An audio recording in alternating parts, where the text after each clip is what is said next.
12-15 लाख की एफडी करा दूंगा और वही 8-10 हज़ार रुपये महीना आया करेगा फिक्स। मौज ही मौज है भाई जीवन में। तो वो मेरी गलती थी, वो मुझे बाद में समझ आई जब मैं बहुत करोड़पति दिखा सकता हूँ जो करोड़ों कमा रहे हैं लेकिन फाइनेंशियल इंडिपेंडेंट नहीं बन पा रहे। फिर भी डेट में मैंने 2 हाइलेक्स खरीदी है, एक वाइट एक रेड, और दोनों पे हमने 10-10 लाख 9 लाख की पेमेंट क्रेडिट कार्ड से करी और दोनों पे हमने इतने पॉइंट्स लिए, which is equal to 1,60,000 rupees. Is it? EY company के किसी एम्प्लॉय ने अपने आप को खत्म कर लिया just because of the pressure. आज भी मेरे पास मैसेज है, आज भी अगर आप बिना मेडिकल इंश्योरेंस और लाइफ इंश्योरेंस के अपनी इन्वेस्टिंग शुरू कर रहे हैं, आप सिर्फ एक एक्सीडेंट दूर हैं अपनी। जोमैटो, स्विगी और ओला उबर की बात कर रहा हूं, इन लोगों को जल्दी से जल्दी जॉब स्विच करनी चाहिए, मतलब ये काम छोड़ना चाहिए। ऐसा मैं क्यों बोल रहा हूं?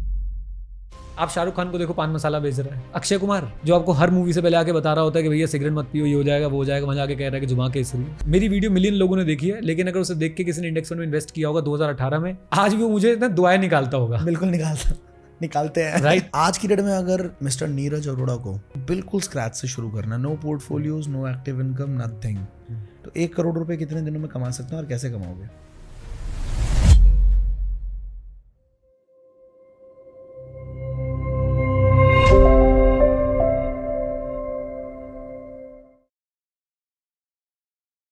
नीरज सर, बहुत बहुत स्वागत है आपका हमारे प्लेटफॉर्म पे। बहुत अच्छा लग रहा है मुझे, बचपन का एक सपना जैसा पूरा हो गया, क्योंकि बहुत पहले इंसानों में से आप एक हो जिनकी वीडियो देखने के बाद मैंने डिसाइड किया था कि बेटा इन्वेस्ट कर ले, नहीं तो पैसे उड़ जाते हैं। और मैं बहुत प्यारे तरीके से आपकी पहली वीडियो देखी थी FIN91 पे, जिसमें आपने बहुत अच्छे से सिखाया था कि 500 रुपये इन्वेस्ट करके भी तुम करोड़ों का कॉर्पस कैसे जनरेट कर सकते हो, और वो मुझे आज भी याद है। तो thank you so much for coming sir. Right, I am pleased. 2 अच्छी बातें आपकी इतनी सी बात से मैं ऑडियंस तक पहुंचाना चाहता हूँ। एक तो पता नहीं कितने लोगों ने वीडियो देखी, आई थिंक मिलियन से ऊपर व्यू है उस वीडियो। हाँ, 5 मिलियन होंगे अभी। अच्छे खासे व्यूज हैं, लेकिन बहुत कम लोग होंगे जिन्होंने एक्शन लिया। जी सर। तो आपने उस पर एक्शन लिया और आपको अभी तक वो याद है, एक तो अच्छी बात है। दूसरी बात ये, बहुत कम लोग होते हैं जो सामने वाले व्यक्ति को रिकग्नाइज करते हैं कि हाँ आपकी वजह से हमने जो है किया था। बहुत ही कम लोग होते हैं। मैं भी अपने टीचर्स को जब भी मिलता हूँ तो बहुत अच्छे से मिलता हूँ और हमेशा उनको क्रेडिट्स देता हूँ। ये आपकी एक बड़ी अच्छी हैबिट लगी मुझे कि आपने ऐसा नहीं बोला कि मतलब आपने मुझे यार नहीं पहचाना या आपने ऐसे क्रेडिट। सर, ग्रैटिट्यूड अंदर से दिल से ग्रैटिट्यूड है कि जिंदगी में अभी कुछ भी, क्योंकि एक टाइम ऐसा होता है जब आप बहुत कुछ करने लग जाते हो, लेकिन कहीं ना कहीं कोई इंसान होता है जिसने इग्नाइट किया होता है आपके अंदर वो। राइट। तो आपने वो मेरे अंदर इग्नाइट किया हुआ है, तो मैं आपको भूल नहीं सकता कभी भी। बिल्कुल बिल्कुल। और ये सब मेरे अंदर भी किसी ने इग्नाइट किया था। मैं आपको सच बताऊं, मुझे इंडेक्स फंड के बारे में वरुण मल्होत्रा जी हैं, मेरे को उनसे सीखने को मिला था, और बहुत सारे और लोग हैं जिनसे थोड़ा स्टॉक मार्केट के बारे में, पर्सनल फाइनेंस के बारे में सीखने को मिला। और ऐसे ही हम आपस में सीखते हैं, जैसे मैंने उनसे सीखा, आपने मुझसे सीखा, और आपसे भी अब देखिए बहुत सारे लोग सीख रहे हैं। Thank you so much. तो पहला क्वेश्चन तो ये आता है कि 2013 में जिस इंसान ने ये बात अपने कंटेंट के माध्यम से ही बताई कि 2013 में मेरा बैंक बैलेंस 0 था, और आज आपका portfolio, I am not sure, आप एक बार खुद ही बता दें अगर तो। वैसे तो जो डेटा अवेलेबल है उसमें तो कुछ 10 करोड़ के फिगर्स में है, 22-23 करोड़ के आसपास, बट सच्चाई आप अपने मुंह से बता दीजिए। मैं थोड़ा ना अजीब सा फील करता हूँ पोर्टफोलियो का नंबर रिवील करना, ऐसा लगता है कि शो ऑफ है, या तो वो थोड़ा डाइजेस्ट भी नहीं कर पाएगी बहुत सारे जनता, डाइजेस्ट भी नहीं कर पाएंगे। और एक चीज़ मैंने और देखी है कि एक चीज़ मैं रिक्वेस्ट करूँगा बल्कि सबसे कि यार बड़ा सोचो यार, नंबर्स में ना बड़ा सोचो। मैं आपको ये बता सकता हूँ कि 2011 में जब मेरे CA के एग्ज़ाम्स क्लियर हुए थे, हाँ जी, तब मैं कितना छोटा सोचता था। तब मैंने ये सोचा था कि बस उसमें शायद 8% की इंटरेस्ट मिलता था FD पे। हाँ, तो मैंने कुछ हिसाब लगा था, पता नहीं 12-15 लाख की FD करा दूंगा और वही 8-10 हज़ार रुपये महीना आया करेगा फिक्स। मौज ही मौज है भाई जीवन में, कुछ नहीं करना। हाँ, तो वो मेरी गलती थी, वो मुझे बाद में समझ आई। और बाद में सच बताऊं तो कैसे समझ आई, जब मैंने ऐसे ही टीचर से सीखना शुरू किया, थोड़ा बहुत एक्सेल में मैंने नंबर फीड करने शुरू करे, मैंने देखा यार मैं तो बहुत ही छोटा सोच रहा था। मतलब 10,000 रुपये महीना पैसिव इनकम बनाना तो बहुत ही छोटी बात है और बहुत बड़ी बन सकती है।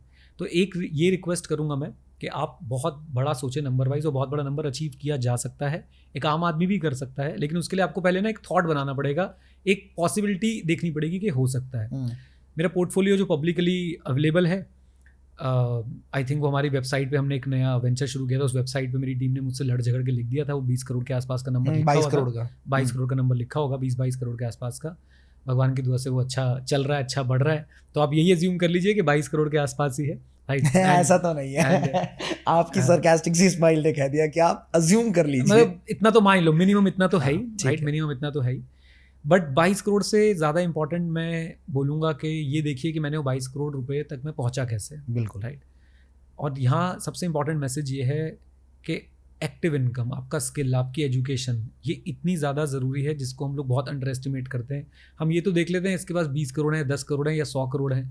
आप ये तो एक बार जानने की कोशिश कीजिए कि ये उस इन्वेस्टमेंट का बीज, उस इन्वेस्टमेंट का सीड कहाँ से लाया है। तो वो आपको ज़रूर अपने लिए भी फिगर आउट करना है कि भाई मेरे पास पैसा आएगा कहाँ से इन्वेस्ट करने के लिए। अगर आप अपने उस पॉइंट पे ध्यान देना शुरू कर दें कि मैं, आपका कोई भी स्किल हो सकता है, कोई वीडियो एडिटर हो सकता है, कोई आप जैसे आप एक डिजिटल एंटरप्रेन्योर हैं आप, राइट, उससे आप पैसा कमाइए और उससे उसको हमेशा बढ़ाने की कोशिश कीजिए। और उसके बाद आप सिंपल जगहों पे इक्विटी में बहुत आसानी से इन्वेस्ट किया जा सकता है, बहुत सिंप्लिसिटी के साथ इन्वेस्ट किया जा सकता है, उसमें इन्वेस्ट कीजिए। रिटर्न एक्सपेक्टेशन कम रखिए, ज़्यादा पैसा इन्वेस्ट कीजिए। एक बहुत इंपॉर्टेंट लाइन में बोलना चाहूँगा, ये जो हम फाइनेंशियल इंडिपेंडेंस पे बहुत चर्चा करते रहते हैं, तो फाइनेंशियल इंडिपेंडेंस के पीछे एक बात और समझने वाली है कि फाइनेंशियल इंडिपेंडेंस ज़्यादा पैसा कमाने से नहीं आती, कम पैसा खर्च करने से आती है। सही बात है। और ये आपको मैं बहुत करोड़पति दिखा सकता हूँ जो करोड़ों कमा रहे हैं लेकिन करोड़ों ही उड़ा रहे हैं, तो वो फाइनेंशियल इंडिपेंडेंट नहीं बन पा रहे, फिर भी डेट में। और मैं आपको बहुत लोग दिखा दूंगा जो लाखों कमा रहे हैं, हज़ारों उड़ा रहे हैं और फिर भी फाइनेंशियल इंडिपेंडेंस अचीव कर पा रहे हैं। तो कमिंग टू योर पॉइंट कि पोर्टफोलियो का साइज मैटर नहीं करता, मैटर ये करता है कि आप एक्टिव इनकम कीजिए, पूरी मेहनत कीजिए, पैसा कमाइए और उसमें मैक्सिमम पोर्शन को सेव करने की कोशिश कीजिए। सेव करके उसे सही जगह पे इन्वेस्ट कीजिए। कॉम्प्लेक्स मत बनाइए, इन्वेस्टिंग को सिंपल बनाइए। आपके भी पोर्टफोलियो बहुत अच्छे बनेंगे, इतने अच्छे बनेंगे आपसे संभाले नहीं संभलेंगे, इतने अच्छे बनेंगे कि आप अपनी मन चाहा काम जो है वो कर सकेंगे जब भी चाहेंगे। इसमें एक चीज़ आती है सर कि कहीं ना कहीं time is directly proportional to the amount of money that we make. अगर इंसान, क्योंकि ज़्यादातर लोग तो जॉब ही कर रहे हैं और जॉब के अंदर ऐसा होता है कि भाई वही है ना कि 5 नंबर का क्वेश्चन है, जितना मर्जी आंसर दे दो 5 नंबर ही मिलेंगे। तो अगर आपका एक फिक्स्ड सैलरी है प्लस थोड़े बहुत इंसेंटिव है तो जितनी मर्जी फाइट मार लोगे उसके आसपास ही जाएगा और आपके खर्चे नेचुरली उतने बंध ही जाते हैं। हर इंसान यही फील करता है कि वो अंडर एम्प्लॉयड है, राइट। तो ऐसे केस में वो टाइम कैसे मैनेज कर पाएगा और कौन से ऐसे स्किल्स सीख सकता है वो जिससे वो अपने एक्टिव इनकम को थोड़ा इतना बढ़ा ले एटलीस्ट वो इन्वेस्ट कर पाए अच्छा खासा अमाउंट, और जैसा आपने कहा कि इतना आ जाएगा जितना संभाला नहीं जाएगा, उसके लिए डालना पड़ेगा। देखो मेरा ऐसा मानना है कि एक फोमो हमें दूर करना होगा कि सिर्फ बिजनेस वाले वेल्थ क्रिएट कर सकते हैं। करेक्ट है। जॉब वाले भी वेल्थ क्रिएट कर सकते हैं। मैं तो अपने ऑफिस में, हमारे ऑफिस में एक तिवारी जी हैं जो हमारे, हम तो उन्हें CEO बुलाते हैं, तो वो सारे काम वही करते हैं, मतलब ऑफिस को पूरा A to Z वही संभालते हैं। तो उनका कोई ऐसा फाइनेंशियल बैकग्राउंड नहीं है, कोई उनको आइडिया नहीं है, एंड उन्होंने भी इन्वेस्ट करना शुरू कर रखा है, इंडेक्स फंड में वो भी इन्वेस्ट करते हैं, राइट। एंड जितनी उनकी नीड है मुझे लगता है वो भी आने वाले 10-15 साल में उसको फुलफिल कर लेंगे, एक पोर्टफोलियो अच्छा बना लेंगे अगर उसी राह पे वो चलते रहेंगे, राइट। मेरा कहने का मकसद ये है कि यहाँ पे आप फोमो में मत पड़े कि आपको साइड हसल चाहिए ही चाहिए, आपको बिजनेस चाहिए ही चाहिए। आप अगर एक सिंपल जॉब कर रहे हैं, कोशिश कीजिए उसमें आप कैसे ग्रोथ ले सकते हैं within the same organisation और विद सम अदर ऑर्गेनाइजेशन। आप उस ऑर्गेनाइजेशन के साथ जुड़े रहिए या किसी और ऑर्गेनाइजेशन के साथ जुड़िए, अपनी सैलरी कैसे बढ़ सकती है इस पर फोकस कीजिए। साइड हसल्स को लेके मेरा पॉइंट ऑफ व्यू थोड़ा सा नेगेटिव इसलिए हो जाता है कि वही कहीं साइड हसल के चक्कर में अपनी मेन ऑक्यूपेशन लेके मत छूट जाए। सही बात है, होता है। और फिर स्ट्रेस, फिर आप शायद साइड हसल 1-2 साल बहुत अच्छे से चला लो, फिर आपको अपने लिए टाइम नहीं मिलता है, बर्नआउट होने शुरू हो जाते हैं। तो जो भी कर रहे हो यार खुश होकर करो, जो भी कर रहे हो उसमें आगे ग्रो करने की कोशिश करो। सेम ऑर्गेनाइजेशन में ग्रोथ नहीं मिल रही है, चेंज करके ग्रो करने की कोशिश करो। एक जगह पे लोगो, अच्छे से मेहनत करो। रूल ये याद रखो कि आप जो आपने बताया ना कि खर्चे बंद ही जाते हैं, उन खर्चों को कम करो। अगर आप खर्चे कम कर लोगे ऑटोमेटिकली आपके पास जो है वो ज़्यादा पैसा होगा सेव करने के लिए। फ्रूगल लाइफस्टाइल जिसे हम बोलते हैं ना, जिसने वो फ्रूगल लाइफस्टाइल अपना लिया, मैं आपको उसके फ़ायदे क्या ही गिनवाऊँ। सबसे पहला फ़ायदा उसका यही है, जिसका फ्रूगल लाइफस्टाइल है, जो कम खर्चों में जी रहा है, उसके पास हमेशा ज़्यादा पैसा रहेगा इन्वेस्ट करने के लिए।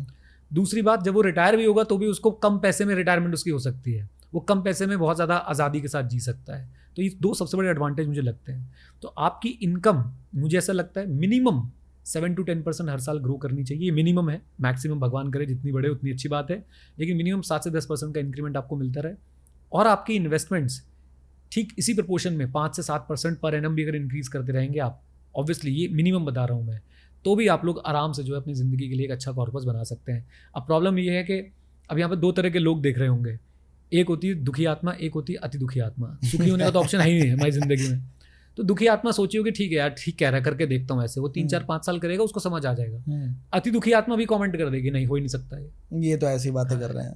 मतलब अमीर हो जाते तो इंसान ऐसी बातें बोलता रहता नहीं, है। अमीर हो जाते भाई, मैं तो क्लियरली बताता हूँ, मेरे पहले साल की इनकम जो है ना बहुत ही कम थी। जब मैं सीए बनने के बाद की बात बता रहा हूँ, मतलब एकदम ऐसा मुझे लग रहा था कि यार सीए बनने के बाद तो मैं सोचता कमाल हो जाता है, कुछ कमाल नहीं हो रहा था। कब की बात है ये? 2011 की बात है। 11 की जनवरी बात है। 2011 में मेरा सीए एग्ज़ाम क्वालिफाई हुआ था। और उसके बाद जब नेक्स्ट ईयर आया, जब 31 मार्च 2012 जिसे मैं बोलूँगा, तो कुछ भी इनकम नहीं थी मेरे पास। फिगर्स में बताएं अगर सर प्लीज। या फिगर्स में बताने में ना मैं थोड़ा शाई फील करता हूँ। ठीक है। मतलब बहुत कम थी, राइट। बहुत ही कम। मैंने एक जॉब भी छोड़ दी थी, मैं अपने इसे टीचिंग वाले पैशन को फॉलो कर रहा था। और पहले 2-3 साल, 1 साल नहीं, पहले 2-3 साल, जो 2013 की वीडियो शायद आपने कहीं से वो जो डेटा निकाला है कि 2013 में मेरे पास पैसे नहीं थे, एक्चुअली वो फैक्ट है। 2 साल मैंने institute of chartered accountants of India के साथ खूब मेहनत करी। उनकी फरीदाबाद में ब्रांच है, बहुत पढ़ाया मैंने उनके साथ। और वहाँ बहुत ज़्यादा पॉलिटिक्स है, तो उस पॉलिटिक्स के चलते मैं बिल्कुल ही आउट हो गया था वहाँ से। तो उसमें मेरे पास कुछ काम ही नहीं था करने के लिए। मैं घर पे बैठा था कि क्या करना है भाई जीवन में करना है। मतलब सोचो सीए बनने के बाद भी 2 साल बाद में एकदम सारी डिग्रीज ले ली। यस, बहुत टफ एग्जामिनेशन है, उसको क्रॉस कर दिया, खत्म कर दिया। और तब भी उसके बाद मैं 2 साल बाद भी घर पे बैठा हूँ, बैक टू स्क्वायर वन के। अब करना क्या है जीवन में? एक स्किल आता था, पढ़ाना आता था, समझाना आता था चीज़ों को, उसी को फॉलो किया। सो पॉइंट है कि आप तो फिर आपने उसी टाइम अपनी एजुकेशन सेंटर, वो कोचिंग सेंटर वगैरह बनाया था। 1 जुलाई 2013 को नीरज अरोड़ा क्लासेस के नाम से बिल्कुल देसी तरीके से 4 बच्चों को पढ़ाना शुरू किया था। और जिस दिन फर्स्ट क्लास थी उस दिन मेरा कोचिंग सेंटर भी रेडी नहीं था। मेरा एक दोस्त था, वो कहीं पे जॉब करता था, उसके ऑफिस में मैंने रिक्वेस्ट करके बोला भाई सुबह 8 बजे क्लास है, 4 बच्चे आएंगे पढ़ाने देना। तो 4 बच्चे आए थे वो, और मैंने अपने दोस्त से रिक्वेस्ट करी थी अपने ऑफिस में जगह दे दी भाई, क्योंकि मेरा ऑफिस रेडी नहीं था उस समय, राइट। तो वहाँ पे क्लास ली मैंने, तो वहाँ से शुरुआत करी थी नीरज अरोड़ा क्लासेस। नाइस। तो पॉइंट यही है कि भाई आप जिसको ऐसा सोचते हो कि तो शुरू से बहुत अमीर रहा होगा या बहुत पैसे वाला रहा होंगे कुछ लोग, बट मेरे साथ ऐसा केस नहीं था। और ज़्यादातर लोगों के साथ ऐसा केस नहीं है कि वो शुरू से पुश्तैनी अमीर चलते हुए आ रहे हैं। आप सर एक चीज़ मैं यहाँ पे ऐड करना चाहूँगा, सो सॉरी, मुझे इससे एग्जैक्ट याद आ गया कि मैं पहले ओपन माइक चलाता था। 2017 की बात है। कुछ ना कुछ करता रहता था कि कहीं ना कहीं से पैसा आए। तो मैंने क्या किया था, मेरे स्कूल के एक टीचर थे, उनका कोचिंग सेंटर था, तो वो 4 बजे के बाद बच्चे आते थे। तो मैंने उनको रिक्वेस्ट करके सेम चीज़ बोली थी कि 1 बजे से सर 4 बजे के बीच में मुझे ये जगह दे दो, और उसके बदले में, क्योंकि वो जगह लेने के लिए मेरे को 20-30 हज़ार रुपये देने पड़ते, मेरे पास नहीं थे पैसे, मैं उनको बोला मैं 5,000 रुपये आपको दे दूंगा। तो ये सेम चीज़ मेरे साथ भी ऐसे ही होता है। आपने ये बात बोला ना कि ओपन माइक करते रहते थे, कुछ ना कुछ करते रहते थे, मैं भी कुछ ना कुछ करता रहता था। मतलब इतने नए नए कॉन्सेप्ट मैंने उस समय लॉन्च किए फरीदाबाद में, कोचिंग में, सीए कोचिंग में।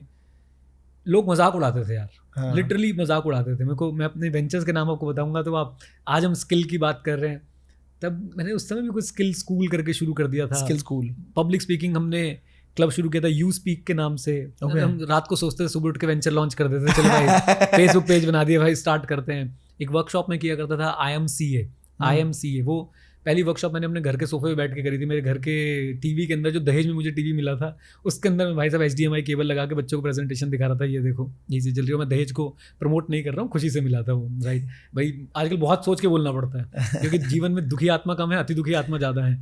तो ये जो आपने बोला ना, ट्राई करते रहता था मैं कुछ, मैं इससे बड़ा इंस्पायर हुआ आपकी इस बात से। और ये मैसेज सबको लेके जाना चाहिए कि आप जॉब में हो या बिजनेस में हो, ट्राई करते रहो।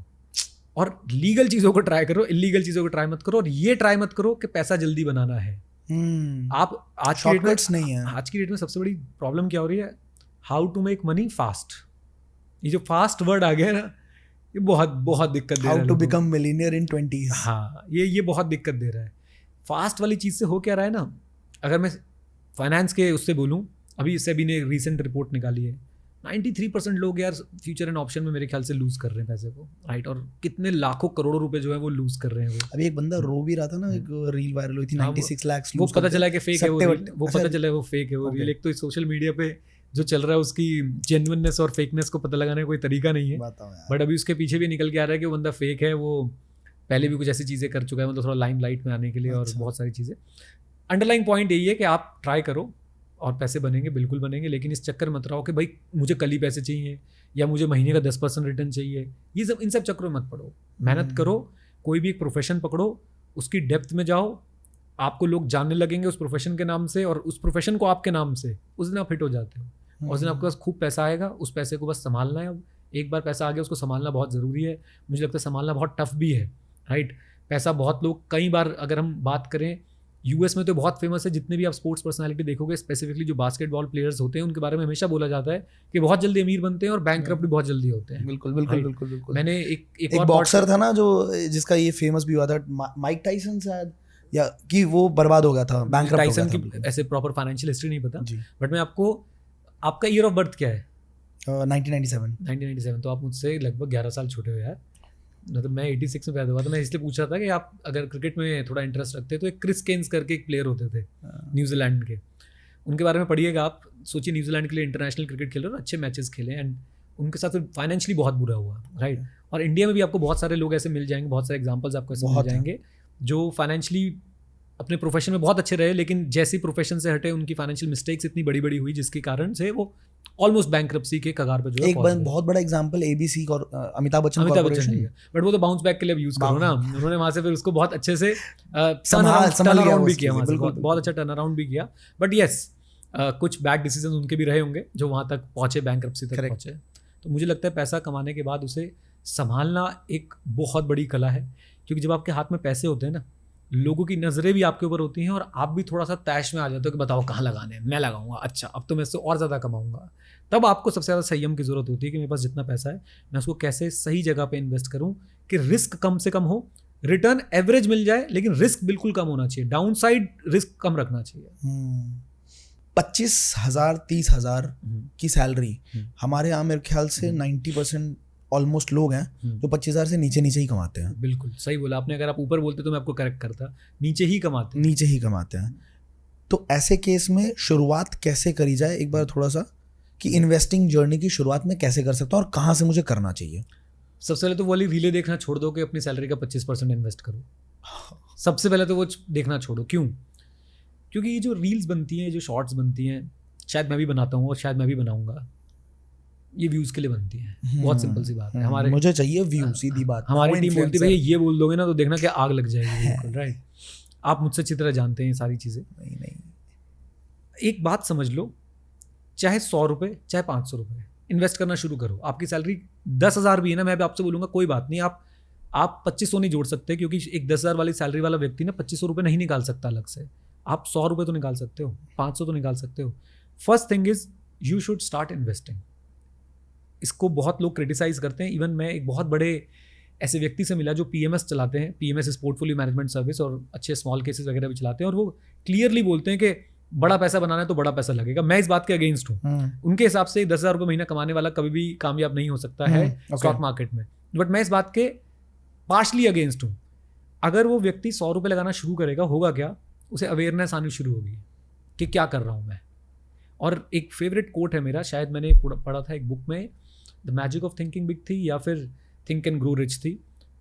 अवेयरनेस प्रीसीड्स चेंज, और कोई किताब भी हो सकती है, मुझे एग्जैक्टली याद नहीं आ रहा। अवेयरनेस प्रीसीड्स चेंज, यानी चेंज से पहले अवेयरनेस आती है। बिल्कुल, अगर अवेयरनेस नहीं होगी तो चेंज नहीं होगी। सही बात। जब आप 100 रुपये इन्वेस्ट करना शुरू करोगे ना, चाहे आप एक सिंपल निफ्टी 50 इंडेक्स फंड में जब आप 100 रुपये डालते हो ना, आप ना कनेक्ट हो जाते हो मार्केट से। हाँ, आप देखने लग जाते हो क्या हुआ, क्या हो रहा है, क्या मूवमेंट हुई है, और आपको लगता है कि यार अच्छा, जो थोड़ा सा ऑब्जर्व करेगा देखेगा अच्छा 1 साल में 9-10% बढ़ गया, मैं तो बहुत कम बढ़ा के बोल के चल रहा हूँ, तो उसे लगता है कि सही जगह पे जा रहा हूँ मैं, हरा दिखेगा उसे। यस, वो थोड़ा अमाउंट इंक्रीज कर सकता है। करेक्ट। और अगर कहीं 9-10% नहीं भी बढ़ा और कुछ घट भी गया, तो वो थोड़ा सा अगर रिसर्च करेगा उसमें, तो उसको पता चलेगा भाई इक्विटी की चाल ही यही है। वो हो सकता है किसी साल 9% नेगेटिव में, अगले साल फिर 18% प्लस में आ जाए, फिर अगले साल 20% प्लस में आ जाए।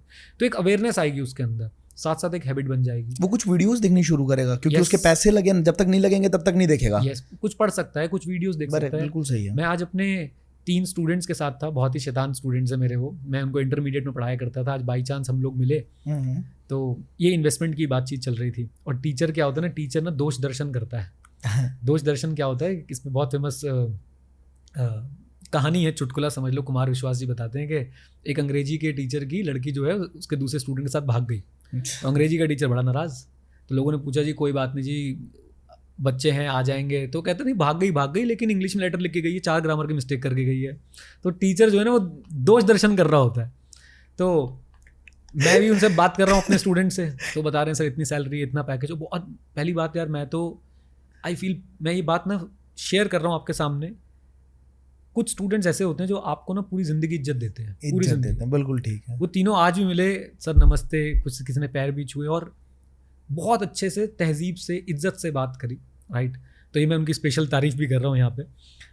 तो उनसे जब उनकी सैलरी की बातचीत चली तो एक व्यक्ति है जो अच्छा सेव कर रहा है, एक व्यक्ति है जो थोड़ा सा नालायक है कि भाई सैलरी आई और उड़ा दिया। तो उसको आज मैं यही गाइड करके आया, मैंने कहा भाई सैलरी आती है ना, और अच्छी सैलरी आती है, चार्टर्ड अकाउंटेंट है, बढ़िया सैलरी आ रही है, 2-3 साल हो गए, अच्छा पैकेज है। मैं उनको यही समझा के आया कि आप वो सोचो कि आप उसी के बराबर हो जिसके पास पैसे नहीं आते। अगर आपके पास पैसे आ रहे हैं और आप उसे सेव और इन्वेस्ट नहीं कर रहे हैं तो आप उसी के बराबर हैं जिसके पास पैसे नहीं आ रहे। सही बात, सही बात। तो मैं उसको यही बोला कि जैसे ही पैसे आए, पहली हैबिट होनी चाहिए, निकाल दो उसको अपने म्यूचुअल फंड में, इन्वेस्टमेंट में, जहाँ भी आप कर रहे हो। फिर जो बच गया उसको खर्च करने के बारे में सोचो। जो 10,000 रुपये कमाने वाला बंदा है, जोमेटो, स्विगी, ओला, उबर में ये सब जो लोग काम कर रहे हैं, इनको थोड़ी थोड़ी सी अगर अवेयरनेस हो जाए, ये बिल्कुल बेसिक से 100 रुपये से 500 रुपये से स्टार्ट कर दें इन्वेस्ट करना। और कभी कभी इनके पास एक्स्ट्रा पैसे भी आ जाते हैं, किसी महीने अच्छा इनका अगर रेवेन्यू रहता है तो उस महीने वो जहाँ 500 डाल रहे थे 1000 डाल दें, 2000 डाल दें, तो आई थिंक उनका ना एक इंटरेस्ट जागेगा, एक अवेयरनेस आएगी। लेकिन वो लोग भी क्या कर रहे हैं, मैं और अपने अगर दोस्तों के बारे में बताऊं, कुछ दोस्त बहुत सी जॉब करते हैं, कुछ लोग ठीक ठाक जगह पे जॉब करते हैं। तो मैंने देखा है कि एक चीज़ ने सबको अट्रैक्ट किया, फ्यूचर एंड ऑप्शंस ने, डेरिवेटिव ट्रेडिंग ने। तेज। अब हो क्या रहा है, वो जोमेटो, स्विगी और ओला में काम करने वाले व्यक्ति या और जगहों पे काम करने वाले व्यक्ति, विद ऑल ड्यू रिस्पेक्ट, चाहे सैलरी उनकी कुछ भी हो, बट लालच है उनके मन में कि फ्यूचर ऑप्शन से जल्दी कमा सकता हूँ मैं उन सबसे ये रिक्वेस्ट करूंगा, इवन जो मैं तिवारी जी अपने ऑफिस में बता रहा हूँ, उनको भी किसी ने गाइड कर दिया। मेरे जिम के अंदर कुछ लोग हो गए थे कि ट्रेनर सुबह भाई 2000 रुपये, 200 रुपये, 500 रुपये। तो मैंने अपने ऑफिस में तिवारी जी को स्ट्रिक्टली बोला कि ये मत कर लेना कभी, ये नहीं, बर्बाद हो जाओगे। जितना बचाया है सब खो दोगे।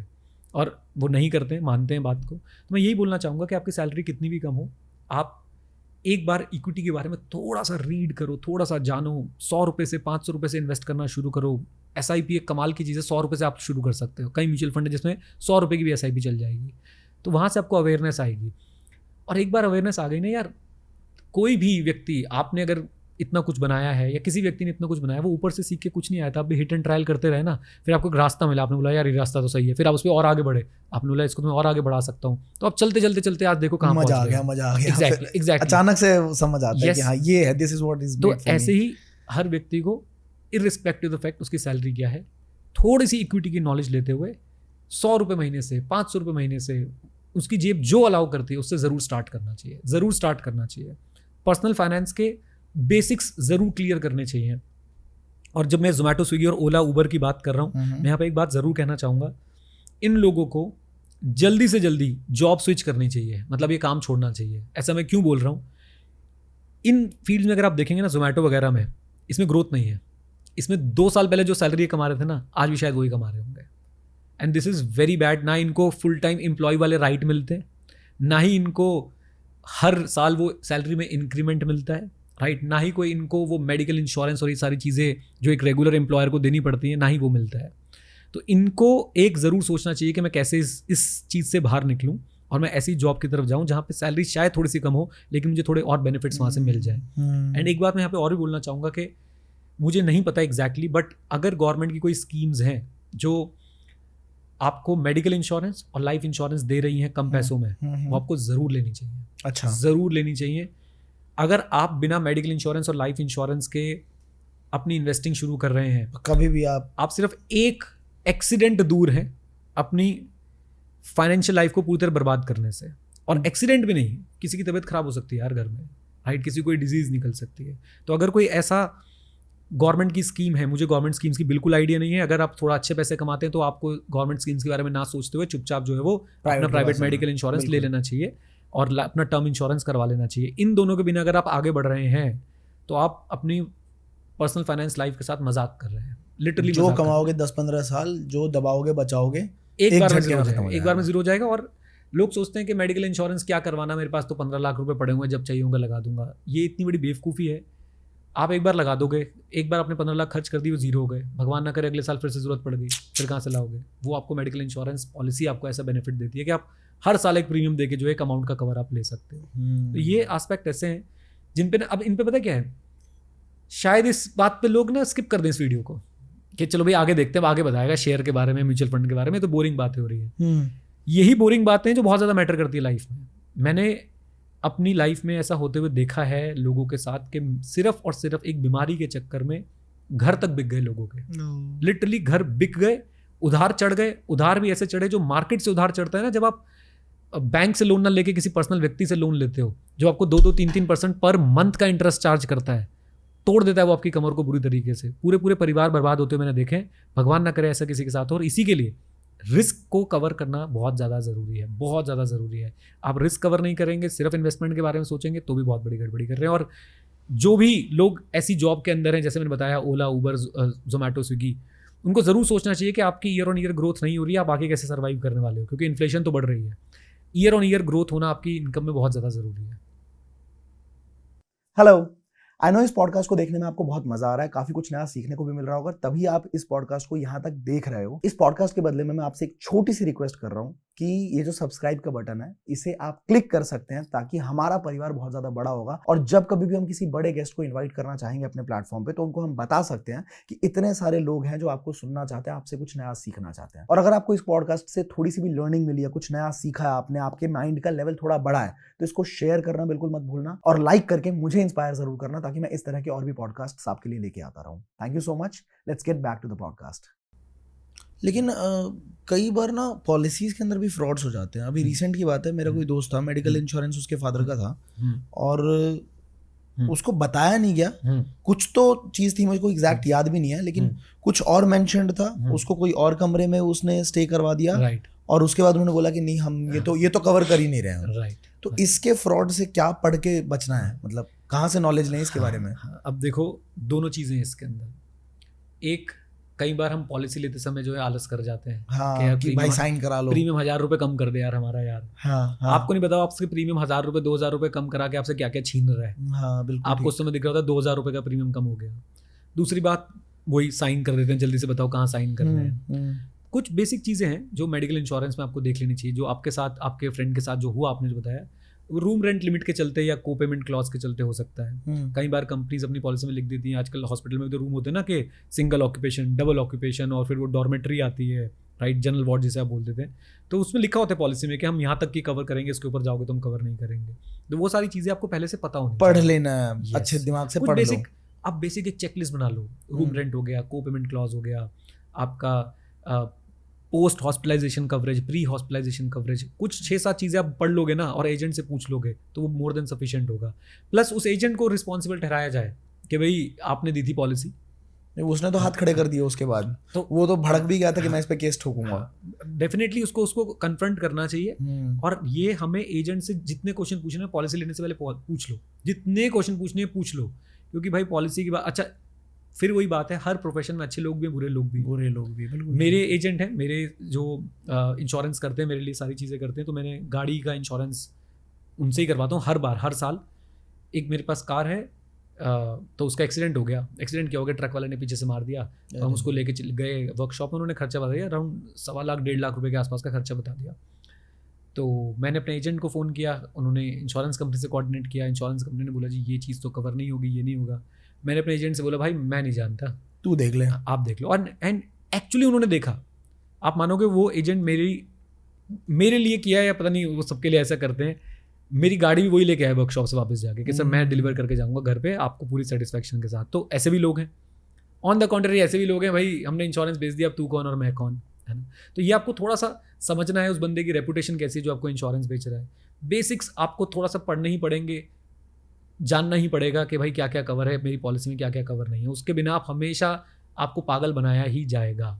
और आपने यही कोशिश करनी, तभी तो हम बोलते हैं कि please educate your self. Please सिर्फ इस चक्कर में ना पड़ें कि भाई महीने में 10% कैसे कमाना है, इस चक्कर में भी ये पढ़ें कि भगवान ना करे मुझे पैसों की जरूरत पड़ी तो मुझे कहाँ से मिलने वाले हैं, क्या मिलने वाला है मुझे।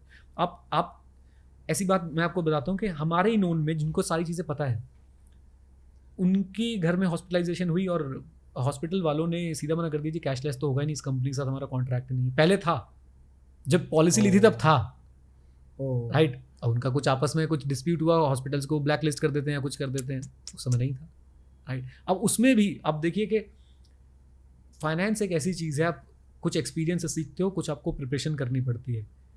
अचानक से हॉस्पिटल वाले बोल रहे जी इनके साथ तुम्हारा कोई कॉन्ट्रैक्ट है नहीं। अब सामने एक व्यक्ति है जिसको इमीडिएट मेडिकल अटेंशन की जरूरत है, बिल्कुल राइट, आप वो तो करोगे नहीं कि भाई अभी अच्छा हम कहीं और ले जाते हैं, पहले हम ढूंढते हैं कौन सा हॉस्पिटल के साथ है, आपने तो एडमिट करा दिया। देन वहाँ पे मैं एक ऐसी बात बोलने वाला हूँ जो लोगों को बहुत हैरान करेगी और शायद गालियाँ भी पड़ सकती है, खैर मुझे आदत हो गई है। और मैं ये पहले तो ये बोलना चाहता हूँ कि सबसे आप समझो चीज़ों को, उसके बाद आप किसी को गाली दो। आप कॉन्टेक्स्ट समझो, आप ये समझो कि अगर आपको कोई चीज़ नहीं पता तो वो इम्पॉसिबल नहीं है, हो सकता है सिर्फ आपको नहीं पता। There are things that you do not know that you do not know. Yes, yes, yes, yes. People don't know what they don't know. हाँ, तो आप उसको सीखने की आप वो मतलब सीखने वाला अपना एटीट्यूड रखें। तो उन्होंने अपने क्रेडिट कार्ड को एज इमरजेंसी फंड यूज़ किया कि उस समय हॉस्पिटल में मेरे पास देने के लिए पैसे नहीं है, राइट, पॉलिसी मेरी कैशलेस नहीं चल रही है, उन्होंने क्रेडिट कार्ड स्वाइप किया। अब आप ये देखो क्रेडिट कार्ड का यूज़ था ये कि इमरजेंसी में वो क्रेडिट कार्ड काम आया ना। अब क्रेडिट कार्ड में साइकिल होती है, 40-50 दिन पेमेंट के मिलते हैं, तब तक कैशलेस क्लेम सेटल करेंगे उसका वो जाके, या तब तक फंड्स और इकट्ठे हो जाएंगे। बट इमरजेंसी में आप देखिए कि क्रेडिट कार्ड कैसे काम आ सकता है, सही जगह पे कैसे काम आ सकता है। एग्जैक्टली। लेकिन ज्यादातर लोग कहाँ इस्तेमाल करते हैं, चलते फिरते मॉल में गए कहीं पे आईफोन 16 प्रो मैक्स खरीदेंगे, ये खरीदेंगे क्योंकि एक नया बटन लगा है उस पर एप्पल वालों ने, जिसे वो बटन नहीं कह रहे हैं। तो ये सही इस्तेमाल अगर पैसे का किया जाए, तो किसी भी चीज़ का सही इस्तेमाल किया जाए तो वो आपके हक में काम करती है, और जब उसका सही इस्तेमाल नहीं करते तो आपके अगेंस्ट काम करती है। लोन ट्रैप भी बहुत तगड़ी चीज़ है ना, वो तो ख़त्म कर रही है दुनिया को। मैंने एक मॉड्यूल रिकॉर्ड किया था डेट मैनेजमेंट के ऊपर जी, मुझे 2-3 दिन लगे उस पर रिसर्च करने में, और मैं तो एक्चुअली मैं डिप्रेशन में चला गया था। वो 2-3 दिन के बाद मुझे ऐसा लग रहा था पता नहीं क्या हो गया मेरे अंदर, क्योंकि मैंने इतना पढ़ लिया, इतना देख लिया। आप मानोगे नहीं कि 5-5 लाख की सैलरी वाले लोग 10-10 हज़ार के लोन ले रहे हैं। प्रॉब्लम आप देख रहे हो वहाँ से शुरू हो रही है कि आपके ज़्यादा पैसे कमाने से आप फाइनेंशियली इंडिपेंडेंट नहीं होंगे, आपके कम पैसे खर्च करने से आप फाइनेंशियली इंडिपेंडेंट बनोगे। तो जो जिसकी 5 लाख की सैलरी है वो 10-10-20 हज़ार के लोन ले रहा है ऐप से जाके। और ये डेटा मैं आपको जो बता रहा हूँ ना, ये मैं एक फिनटेक ऐप चलाने वाले व्यक्ति के मुंह से निकली हुई बात आपको बता रहा हूँ, मैं अपने आप से कोट नहीं कर रहा हूँ। जो जिसके पास इतने सारे यूजर्स हैं वो उनका पूरी प्रोफाइलिंग करते हैं ना, क्या सैलरी है, क्या चल रहा है, क्या नहीं चल रहा है। मतलब मैं सोच रहा था, मतलब हमारे ही बहुत सारे लोग हैं जो ऐसे ऐप्स को यूज करते रहते हैं। 5 लाख कमाने वाला बंदा 20 यस अभी बड़ा, ये मैं सुन के शॉक में चला गया। क्यों? वही बात है, आप उस लाइन को ध्यान रखना कि ज्यादा पैसे कमाने से फाइनेंशियल इंडिपेंडेंस नहीं मिलेगा, कम पैसा कम खर्च करने से फाइनेंशियल इंडिपेंडेंस मिलेगा। जब ये समझ आ जाता है तो गेम बन जाती है। गोल्डन रूल ये है कि पहले तुम इन्वेस्ट कर लो। गोल्डन रूल ये पहले कमाओ, सबसे पहले कमाओ। बिल्कुल ठीक है। हाँ। अब कुछ सवाल ऐसे सर कि बहुत बड़े बड़े फ्रॉड हुए हमारे इंडिया में, है ना, सत्यम घोटाला हुआ है, लोग लेके पैसा भाग गए हैं, बैंक से लोन लिया है और भाग गए हैं। तो इसके अंदर हमेशा वो बंदे तो बदनाम होते हैं कि अरे इसने घोटाला कर दिया, देखो ये बंदा भाग गया, ये इसने ये, पर पीछे जो बंदा है जो फाइनेंसेस मैनेज कर रहा है, सीए है या उसका जो भी है, उसका नाम भी नहीं आता। नहीं, ऐसा नहीं है। मुझे ऐसा लगता है कि मेरे को तो ऐसा लगता है देश में कोई भी घोटाला आता है सबसे पहले सीए को आगे खड़ा कर देते हैं कि भाई इसने किया। अच्छा, ये जबकि वो तो बेचारा किसी के कहने पे ही कर रहा होता है, राइट, नॉट दी बेचारा, बट कहीं ना कहीं उसको एज अ टूल यूज किया गया है, राइट। बट आप देखेंगे ज्यादातर केसेस में जब भी ऐसा कुछ होता है सबसे पहले चार्टर्ड अकाउंटेंट्स को जो है वो पकड़ा जाता है कि भाई इसका सीए कौन है। इवन अभी मैं पढ़ रहा था कि किसी आईएएस ऑफिसर के घर पे भी रेड हुई तो उससे पहले उसके सीए के घर पे रेड हुई। अच्छा, कि भाई ये इसका ये फाइनेंसेस या पैसा मैनेज करते हैं, तो वहाँ से भी पैसे मिले, राइट। तो ऐसा बिल्कुल नहीं है कि सीएस नहीं पकड़े जाते हैं, बिल्कुल पकड़े जाते हैं। तो उनको भी भागना पड़ता होगा, जैसे वो लोग तो देश छोड़ के भाग गए, तो फिर सीए रहे। अब मैंने कभी ऐसा किया नहीं है तो मुझे एक्सपीरियंस नहीं है। अच्छा, ऐसा कभी कोई केस हुआ है कि आपके पास भी आए हो कुछ लेके कि भाई ये कर दो वो कर दो? मैं आपको सच बताऊं, मेरी डीलिंग सारी स्टूडेंट्स के साथ है, राइट। और स्टूडेंट्स, इनका बेचारों का कैंटीन में उधार चल रहा है, कहाँ घपले कर देंगे। No emotional damage has been done. आज की डेट में ना अनपढ़ वो नहीं है जिसने पढ़ाई नहीं करी, मतलब वो तो है ही, उसके अलावा जो पढ़ के या कुछ सीख के अपने आप को अपग्रेड नहीं कर रहा वो भी अनपढ़ है। बिल्कुल ठीक है। तो आपने कोई भी चीज़ सीखी हुई है, चीज़ें कितनी इवॉल्व हो गई हैं, मैंने तो देखा है यूट्यूब को इवॉल्व होते हुए। आप पिछले 3 सालों में 4 सालों में दुनिया इतनी बदली है, 40 साल में नहीं बदली थी। Yes, exactly. तो जो जिस हिसाब से दुनिया इवॉल्व हो रही है, आपको भी अपने आप को इवॉल्व करना पड़ेगा। आपको भी अपने प्रोडक्ट को, अपने ऑफरिंग को, अपनी सर्विसेज को, अपने काम करने के तरीके को आपको इवॉल्व करना पड़ेगा। अगर आप इवॉल्व नहीं होंगे आप पीछे रह जाएंगे, बहुत सिंपल है। बट यहाँ पे ऐसा भी है सर कि मैं तो सीखना चाहता हूँ, मैं करना चाहता हूँ, पर बहुत सारी जगह पे ऐसा है कि मतलब एजुकेशन ज़रूरी तो है, but education is more over business की तरह से भी। बहुत सारे टीचर्स और बहुत सारे ऑर्गेनाइजेशंस जो हैं वो एजुकेशन पे कम फोकस्ड हैं, बिजनेसमैन ज़्यादा अच्छे हैं। Right, what do you think on this? नहीं ये डेफिनेटली एक इशू है। यस, ये डेफिनेटली एक इशू है कि कहीं पे, पहली बात यार सबसे पहले मैं बता दूं कि मैं भी एजुकेशन का बिजनेस कर रहा हूँ। मैं कोई ऐसा संत महात्मा टाइप मतलब एक धंधा करना और एक बहुत बुरी तरह धंधा करना, वहाँ पे दिक्कतें हैं ना।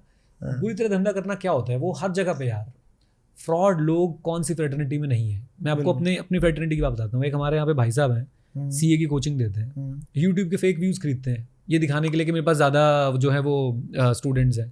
मैं आपको एक सिंपल, आप इतना यूट्यूब से जुड़े हुए हो, यूट्यूब लाइव में 8,000 लोग दिखा दिए उन्होंने अपने, राइट, चैट में 2 लोग चैट कर रहे हैं।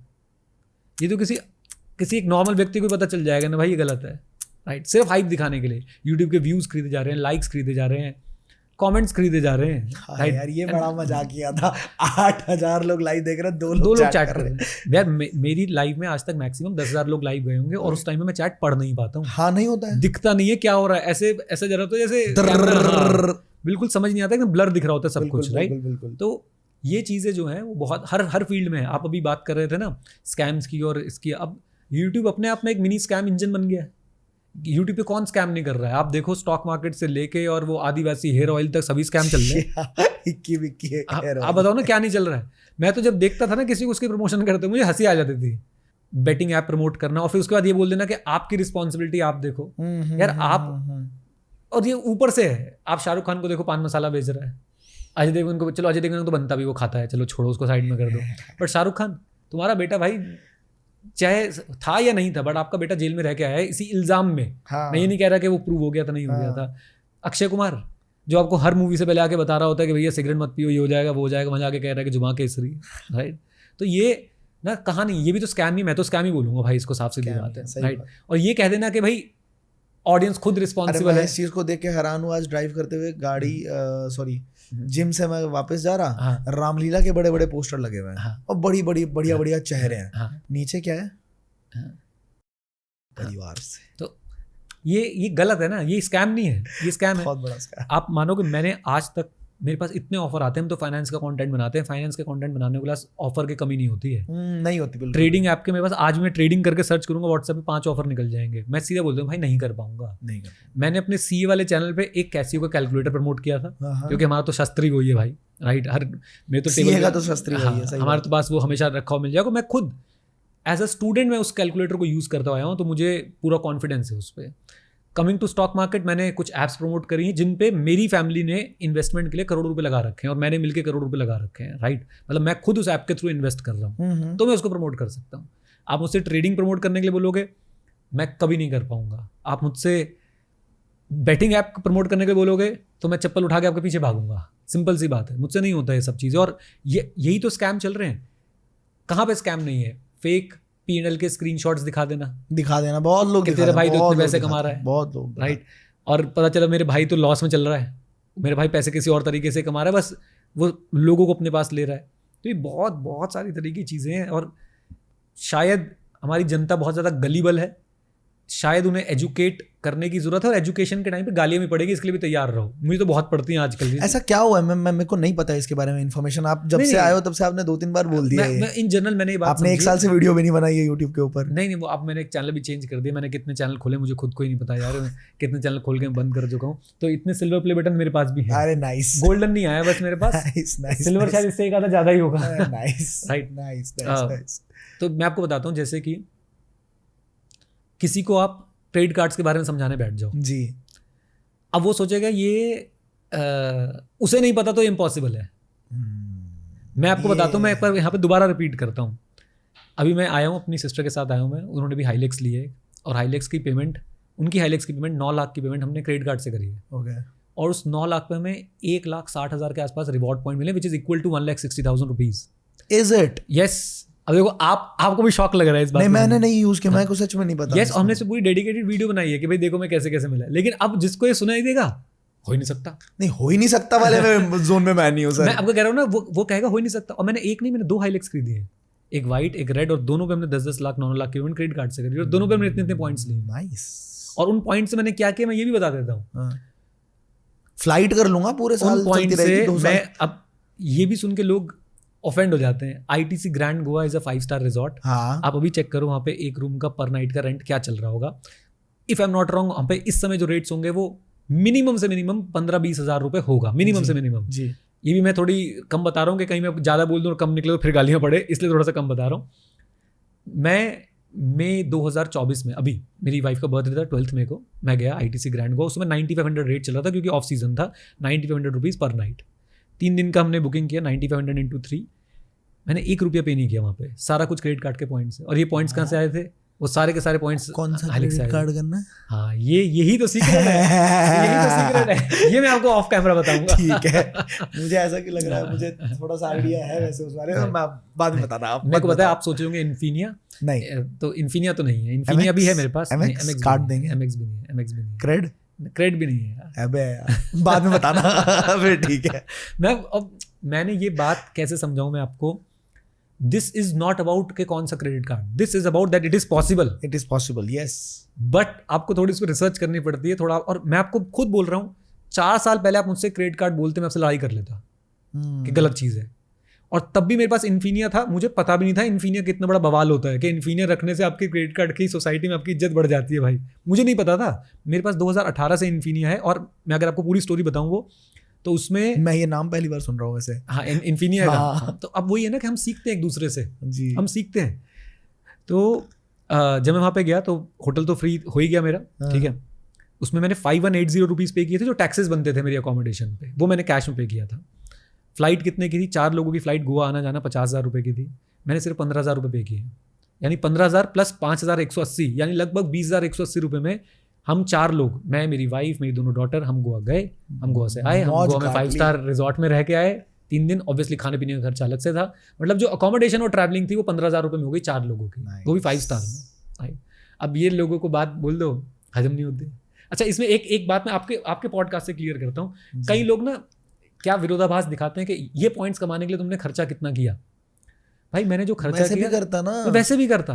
मैंने कोई ऐसे आउट ऑफ द वे जाके नहीं, मैं भी बेवकूफ थोड़ी ना कि पॉइंट्स कमाने के लिए मैं खर्चा करूंगा। ये तो बेवकूफ ही है जो ये बोल रहा है। एग्जैक्टली। उसको समझ नहीं है भाई, जिस इंसान की कमाई है और जो इंसान जो चीज लेना चाहता है, आप वैसे भी पैसा दोगे, या तो कैश में दोगे या अपने डेबिट कार्ड से दोगे। क्रेडिट से दे दिया, थोड़ा सा स्मार्ट निकल गया, 1.5 लाख रुपए के मजे कर लिए। एग्जैक्टली।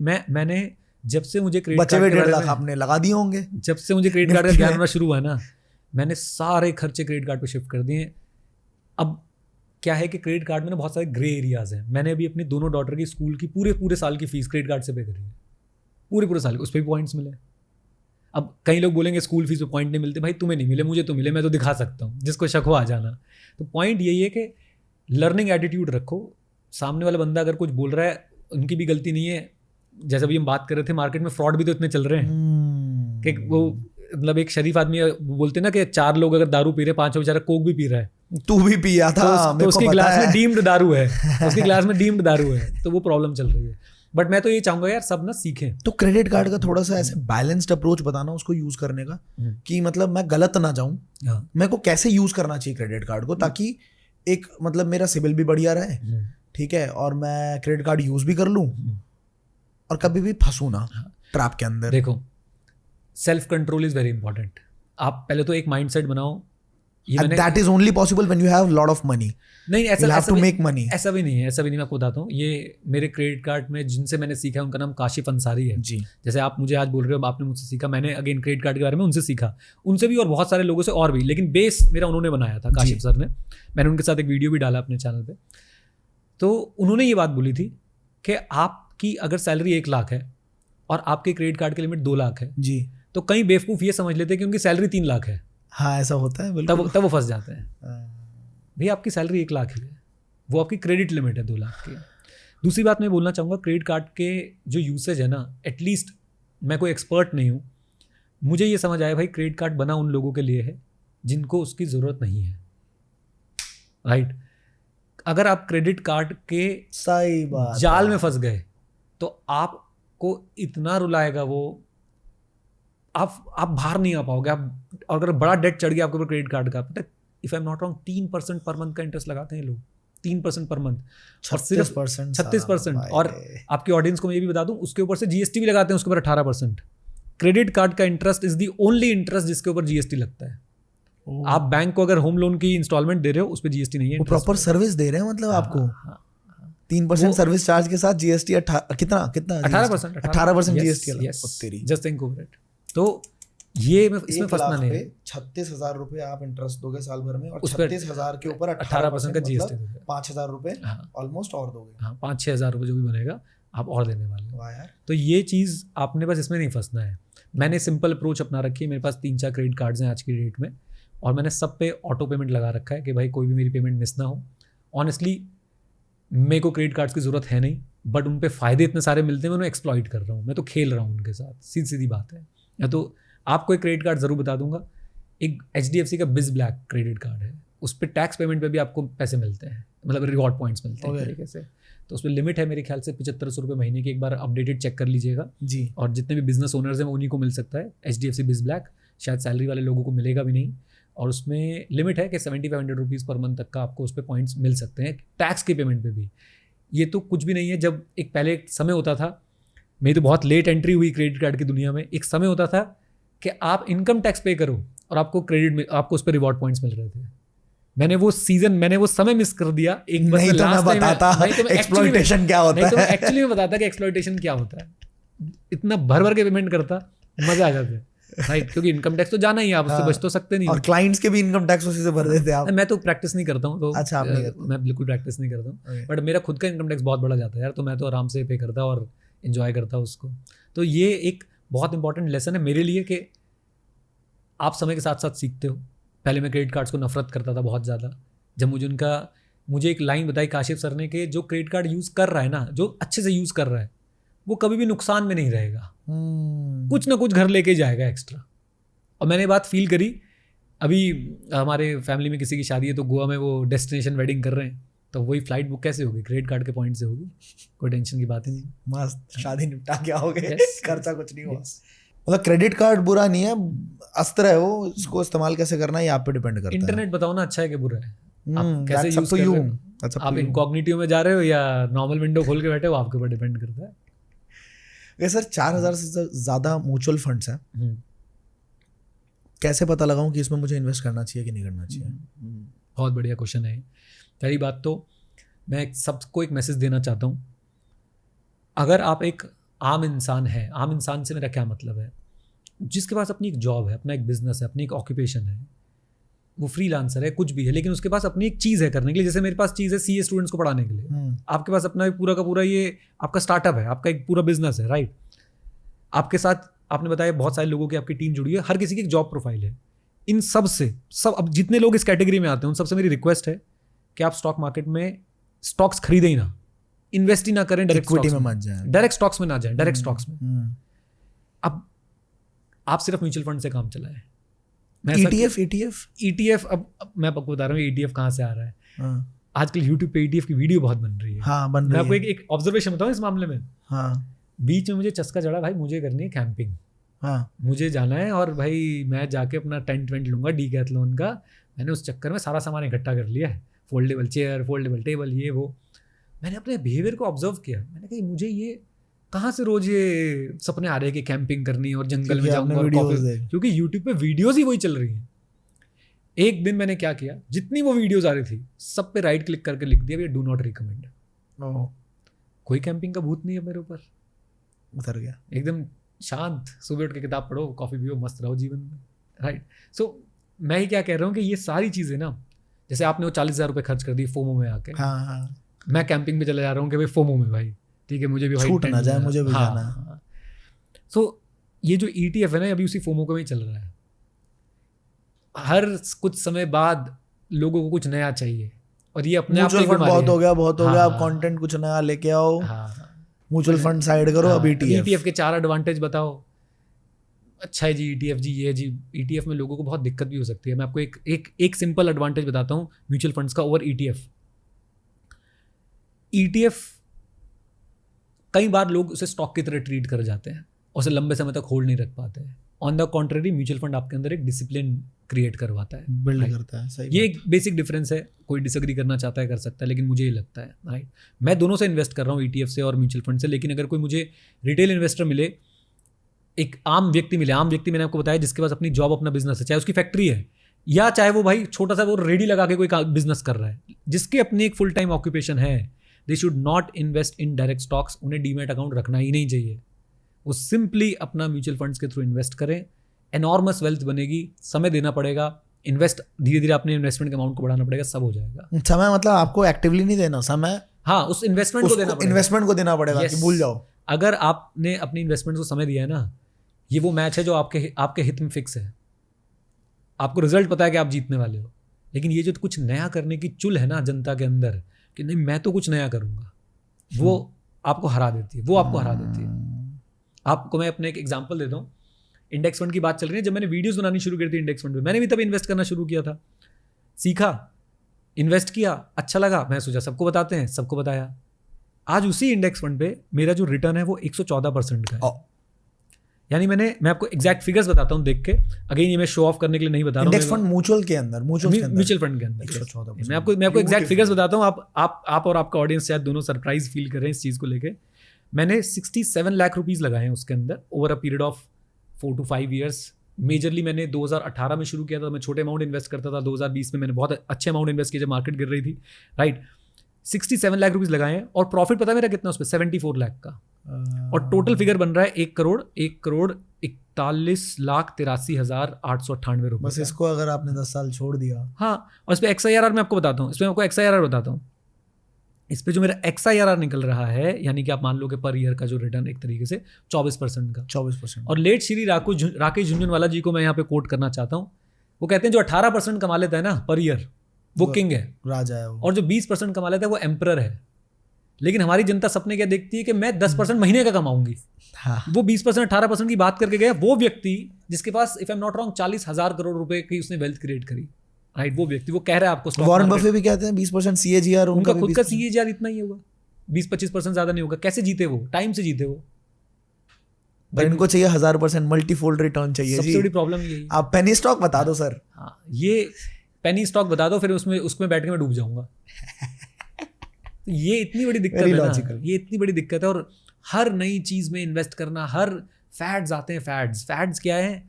जैसे क्रिप्टो का फैड आया था, हर बंदा NFT का फैड आया था। हर बंदे ने अपने भाई ट्विटर पे बायो चेंज कर लिए, लिंक्डइन पे बायो चेंज कर लिए, हम क्रिप्टो वाले, हम ये वाले, हम वो वाले, crypto trader and educator. Exactly. Fad आया, और फैड आज से नहीं है। एक किताब है मॉर्गन हाउसल की, कमाल की किताब है, सेम एज एवर। इतनी हिट नहीं हुई जितनी साइकोलॉजी ऑफ मनी हिट हुई। सेम एज एवर में वो बोलता है कि भैया कुछ चीज़ें ऐसी जो जिंदगी में कभी बदलती नहीं है, जैसे कि ग्रीड, जैसे कि फियर। ये आज से नहीं, जब से दुनिया बनी है तब से चलता आ रहा है ग्रीड और फियर, राइट। डर और भय, नहीं, डर और लालच। तो आपको उसका एग्जांपल दे रहा हूँ। एक बार एग्जैक्ट कंट्री मुझे नहीं पता, ट्यूलिप में नहीं आ गया था। ट्यूलिप एक फूल होता है ट्यूलिप का, लोग उसको खरीद कर रखने लग गए घर में पागलों की तरह, पता नहीं क्यों। फैड आया। सर आइजैक न्यूटन, जिनको मैं इतना बड़ा साइंटिस्ट बोलते हैं, जिन्होंने लॉ ऑफ ग्रेविटी बनाया, भाई मुझे माफ कर देना अगर मैं कुछ गलत बोलूँ, मेरा साइंस में वैसे में फेल हो गया था साइंस साइड लेके। तो उन्होंने स्टॉक मार्केट में पैसा लूज किया ग्रीड और फियर के चलते। साउथ सी कंपनी का नाम होता था, उसके अंदर उन्होंने खूब पैसा लूज किया, खरीद लूँ बेच लूँ, अब सब खरीद रहे मैं भी खरीद लेता हूँ। सोचो, न्यूटन की बात कर रहे हैं, राइट। तो ये ऐसी चीज़ें हैं जिनसे आपको दूर रहना चाहिए। ग्रेविटी बना दी लेकिन लालच कंट्रोल नहीं हो पाया। कहते रहो, ये हर ह्यूमन के अंदर है। इस बुक से मैं एक चीज़ और कोट करना चाहूँगा। मतलब पहले तो मैं थैंकफुल हूँ इन सारे ऑथर्स को कि इतनी कमाल की चीज़ें हमारे लिए लिखते हैं। तो जेफ बेजोस से पूछा गया कि अगले 10 साल में क्या बदलेगा कस्टमर के पॉइंट ऑफ व्यू से। जेफ बेजोस ने बोला मुझे पता करने की ज़रूरत ही नहीं है, मुझे ये पता करना है कि अगले 10 साल क्या नहीं बदलेगा। और वो ये है कि कस्टमर को अपना प्रोडक्ट जल्दी से जल्दी चाहिए, सही से सही हालात में। अमेजोन का प्रिंसिपल आप देख लो, यही प्रिंसिपल फॉलो हो रहा है और ये कभी नहीं बदलेगा। आप भी ऑर्डर करते हो, आप देखते हो ना डिलीवरी टुमारो, ओ यस मजा आएगा, बढ़िया है, और वही डिलीवरी दिखाते 2 महीने बाद आपको यार क्रेजी कैंसिल कर भाई, मैं खुद जाके ले आऊंगा। इमीडिएट ग्रेटिफिकेशन कभी नहीं बदलेगी लोगों की, राइट। तो एक कमाल की किताबें, इनको पढ़ के इतना मजा आता है। मैं तो इनको यूज करता हूँ एक्चुअली अपनी लाइफ में। ब्यूटीफुल। तो आपका सवाल था कि म्यूचुअल फंड कैसे सेलेक्ट करें। हम थोड़ा भावनाओं बहते हुए स्टॉक मार्केट में चले गए थे। तो rule number 1 for all the retail investors, please don't invest in stocks directly. Rule number 2, go with mutual funds. Now mutual fund में भी हमने मतलब मैं इंडिया को नहीं बोल रहा, पूरे वर्ल्ड ने इतना रायता फैलाया है, इतना रायता फैलाया है, इनका बस नहीं चलता। ये एक इक्विटी यूट्यूब फंड भी निकाल देंगे, एक कैटेगरी ये भी बना देंगे, एक equity YouTube fund, equity Instagram fund, equity फलाना फंड, धमाका फंड, इतनी कैटेगरी बन गई है, आदमी ऑप्शन देख के कंफ्यूज हो जाता है कि मैं क्या करूं। बिल्कुल ठीक है। अगर मैं एक आम व्यक्ति को बोलूं कि भाई आपने इन्वेस्टमेंट करनी शुरू करनी है, बेसिक आपने आजकल इतना ज्ञान है यूट्यूब पे, इंडेक्स फंड के बारे में 4-5 बातें सीखिए और फर्स्ट इन्वेस्टमेंट अपने index fund Nifty 50 index fund से आप शुरुआत कर सकते हैं। उसके बाद आप एक एक्टिव फंड, एक्टिव और passive funds I hope audience समझते होंगे, मतलब सिंपली मैं आपको बताता हूँ, पैसिव फंड्स वो फंड्स होते हैं जिसमें फंड मैनेजर का रोल बहुत कम होता है, वो सिंपली एक इंडेक्स को फॉलो करने लग जाता है जी। जैसे कि निफ्टी 50 इंडेक्स फंड क्या है कि फंड मैनेजर सिर्फ जो निफ्टी के टॉप 50 कंपनीज हैं एज पर दी मार्केट कैपिटलाइजेशन, सिर्फ उन्हीं के अंदर वो फंड मैनेजर जो है इन्वेस्ट करेगा उसी प्रपोर्शन में जिस प्रपोर्शन में वो निफ्टी 50 के अंदर है। ओके ठीक है। फॉर एग्जाम्पल रिलायंस निफ्टी 50 में 12% रिप्रेजेंट करता तो है, 1 लाख रुपए का 12%, 1 लाख अगर आपने डाला तो 12,000 रुपए रिलायंस में आपके चले गए। ठीक है, बहुत मोटे मोटे तरीके से यही काम होता है। तो ये हो गए पैसिव फंड्स जी। फिर इसके बाद आते हैं एक्टिव फंड्स, जहाँ पे फंड मैनेजर अपनी तिगड़म लड़ाता है और रिसर्च करता है और पढ़ाई करता है और अपने थॉट प्रोसेस के हिसाब से फिर स्टॉक्स खरीदता है। अब अगर आप एक्टिव फंड्स में जाना चाहते हैं, मुझे एक कैटेगरी बहुत अच्छी लगती है, that is flexi cap category. Okay right. तो फ्लेक्सी कैप में एक तरह से उसके पास आज़ादी होती है कि वो 65% पैसा अपना शॉर्ट टर्म मिड मतलब इक्विटी में लगा होना चाहिए और वो कहीं भी लगा सकता है, शॉर्ट अपना small cap, mid cap, large cap. Small cap हो गए आपका जो भी मार्केट कैपिटलाइजेशन के हिसाब से 251 और उसके आगे के शेयर्स हैं, कंपनीज हैं, वो स्मॉल कैप हो गई। 101 से लेकर 250 तक आपकी मिड कैप हो गई। जो फर्स्ट 100 है उसे हम लार्ज कैप बोल देते हैं, यानी रिलायंस, HDFC ये सब लार्ज कैप हो गई। First 100 large cap, then next 150 mid cap, then उसके बाद सारे स्मॉल कैप हो गए। ठीक है। तो फ्लेक्सी कैप में आज़ादी रहती है फंड मैनेजर्स के पास कि वो किसी भी तरह की कैपिटलाइजेशन वाली कंपनी में पैसे लगा सकते हैं। देन जब आपके पास ये 2 फंड्स हो जाएं, फिर आप जब आप अपनी और ज़्यादा पैसा आप इन्वेस्ट करने के बारे में सोचें, फिर आप सोच सकते हैं, आपको मैं 3 कैटेगरी और बता सकता हूँ जिसके ऊपर आप थोड़ा रिसर्च कर सकते हैं। एक मल्टी कैप है, एक मिड कैप है और एक स्मॉल कैप है। इसके अलावा मुझे कोई कैटेगरी ऐसी नहीं लगती जो वेल्थ क्रिएशन के लिए यूज़ की जानी चाहिए। आपको शॉर्ट टर्म के लिए पैसा पार्क करना है, आप डेट फंड्स यूज़ कर सकते हो, इक्विटी सेविंग फंड यूज़ कर सकते हो, लेकिन लॉन्ग टर्म की इन्वेस्टमेंट के लिए इंडेक्स फंड, फ्लेक्सी कैप, आगे चल के जब आप सीख जाएं थोड़ा बहुत तो multi cap, mid cap, small cap भी आप इंट्रोड्यूस कर सकते हैं। इसके अलावा एक चीज़ से जिससे दूर रहना चाहिए वो है सेक्टोरल फंड्स। सेक्टोरल फंड्स वही फैड की तरह है कि भाई अभी हवा में चल रहे हैं। जैसे अभी आप देखोगे डिफेंस को लेके बहुत सारे फंड्स लॉन्च किए जा रहे हैं क्योंकि डिफेंस की थीम जो है बहुत बढ़िया रिटर्न दी है डिफेंस के शेयर्स ने, तो लोग उसमें घुस जाएंगे भी कि डिफेंस वाले फंड में चला जाता हूँ मैं। और ज़्यादातर केसेस में ये पाया गया है कि एक रिटेल इन्वेस्टर जब सेक्टोरल फंड्स में जाता है वो उसे पीक पे पकड़ता है, यानी कि जब अपने टॉप पे होता है और फिर वो वहीं पे रहता है बहुत साल तक, या तो वहीं रहेगा या नीचे गिर जाएगा।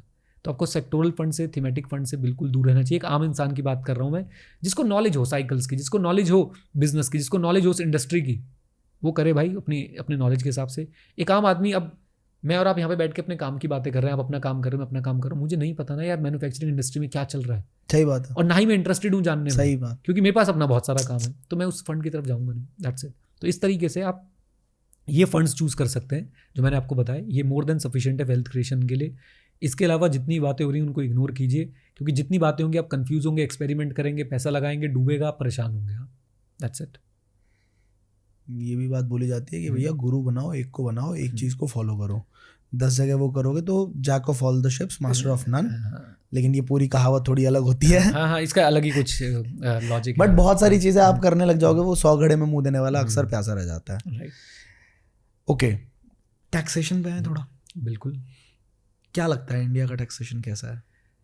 खुल के बताना। मैं आपको खुल के बताता हूँ, क्योंकि इसके पीछे बहुत सवाल है। हाँ, नहीं आप मैं आपको खुल के बताता हूँ यार जी। आप कभी दुबई गए हो? हाँ ना। वहाँ पे जाके आपको क्या लगता है कैसी है कंट्री? टैक्स छोड़ो, कंट्री कैसी है? City without a soul. मतलब देश में वो अंदर वो वाली बात नहीं है, रेडिया किसी को किसी से कुछ लेना देना नहीं मतलब नहीं है, कोई बोर्डिंग नहीं है, कोई होर्डिंग नहीं है, कुछ नहीं है। राइट। मैं दुबई गया हूँ, वियतनाम गया हूँ, थाईलैंड गया हूँ, और मुझे तीनों कंट्री विजिट करके ये लगा कि भाई इंडिया इज़ द बेस्ट।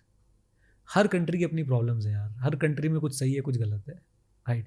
मैं कोई ये पॉलिटिकली करेक्ट स्टेटमेंट नहीं देना चाहता, मैं अपने मन की बात बता रहा हूँ। प्लीज़ मुझे किसी पॉलिटिकल पार्टी के साथ ना जोड़े, ना यही समझे कि मैं डिप्लोमेटिक आंसर दे रहा हूँ। I am happy paying taxes. ठीक है, मुझे उसके बदले कुछ सर्विसेज नहीं मिलती, लेकिन कुछ मिलती भी हैं। आज मैं दिल्ली से जयपुर जाता हूँ, मैं महीने में मेरे को 2 बार जयपुर जाना पड़ता है, वहाँ पे अपना एक बिजनेस स्टैब्लिश कर रहे हैं, एक छोटी फ्रेंचाइजी स्टैब्लिश कर रहे हैं। मैं 3.5 पौने 4 घंटे में जयपुर पहुंच जाता हूँ, जुक करके सीधा। ये तो आप है। आओ मेरे घर के सामने से वो रोड निकलती है, हाँ, ये क्या तो है। बढ़िया रोड बनी है यार वो, राइट। अभी आया हूँ मैं 2-3 दिन पहले हाँ, जयपुर तो से। आपका एक्सपीरियंस बढ़िया मस्त, रहा होगा उस रोड पे। मस्त।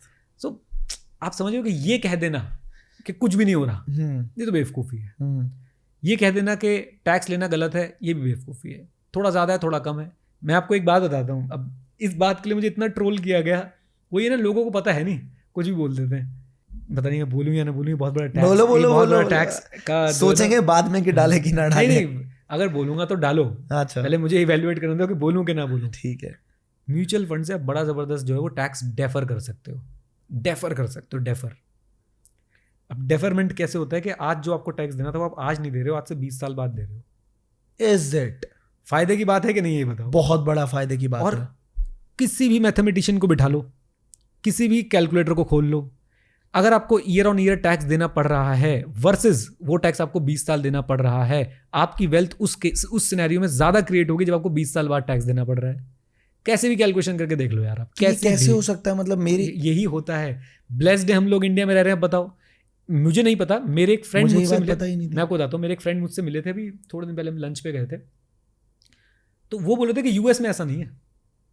अब मुझे नहीं पता, यूएस वाली बात मुझे नहीं पता है, तो मैं उनकी बात जो उन्होंने मुझे बोली मैं वो बता रहा हूँ। तो जब उन्होंने बोला यूएस में ऐसा नहीं है, कि उसमें तो अनरियलाइज्ड गेन्स पे भी टैक्स लगा देते हैं यूएस वाले। मैं फिर बोल रहा हूँ, मुझे नहीं पता यूएस में लगाते हैं नहीं लगाते हैं, बट अगर यूएस में अनरियलाइज्ड गेन पे भी टैक्स लग रहा है तो हम तो ब्लेस्ड हैं।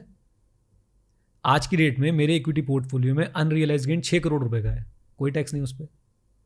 और वो बढ़ते बढ़ते बढ़ते बढ़ते भगवान की दुआ से वो गेन एक दिन 100 करोड़ भी होगा। कब टैक्स दूंगा? जब 100 करोड़ का मेरा गेन मैं उससे पैसे निकालूंगा, तब तक मुझे कोई टैक्स नहीं देना। तो अगर मान के चलते हैं, ये मान लीजिए मैं महीने का 25 लाख रुपए म्यूचुअल फंड्स में डाल देता हूँ, तो साल में मैंने कितना डाला? 2.5 करोड़ वैसे, और मैंने 3 करोड़ रुपए डाले। 3 करोड़ रुपए का जो इनकम टैक्स भरना है वो भी नहीं भरूंगा मैं? नहीं, आपने जो इनकम कमाई उस पर तो आपने टैक्स दे दिया। हाँ, इनकम टैक्स तो दूंगा ही ना। 3 करोड़ रुपए आपने म्यूचुअल फंड में डाले, 3 करोड़ का 42% के आसपास इनकम टैक्स हो जाएगा। वो तो आपने, मैं तो कह रहा हूँ आप दे के आ गए आप, ठीक है ठीक है, आपने 3 करोड़ रुपए इन्वेस्ट किए। हाँ, 3 करोड़ रुपए मान लो आपको ईयर में 10% का गेन हुआ, सिंपल रखते हैं 30 लाख रुपए। 30 लाख रुपए, हाँ। क्या आपको उस पर टैक्स देना है? नहीं, अभी तो नहीं देना, नहीं देना। लेकिन 3 करोड़ रुपए इन्वेस्टेड नहीं हुए ना। हाँ। 1.5 करोड़ तो मुझे साल के एंड में देना पड़ गया ना नहीं, टैक्स। वो तो आपके जो आपने देखो, आपने अपने प्रोफेशन से इनकम कमाई है, जी। उस पर तो टैक्स जाएगा ही जाएगा, जाएगा आप उसको ही नहीं जाएगा। बचा सकते। हाँ। आपने उस प्रोफेशन को इनकम करने के बाद आप उसको 2 सिनेरियो को देखो। अब इसमें बहुत लड़ाई होगी, बहुत ज्यादा। हाँ, नहीं करते हैं ना लड़ाई, ये कंट्रोवर्सी होने वाली है। ठीक है। एक पर्सन है जो सिर्फ स्टॉक्स में इन्वेस्ट करता है, हाँ जी। एक पर्सन है जो म्यूचुअल फंड फंड्स में इन्वेस्ट करता है।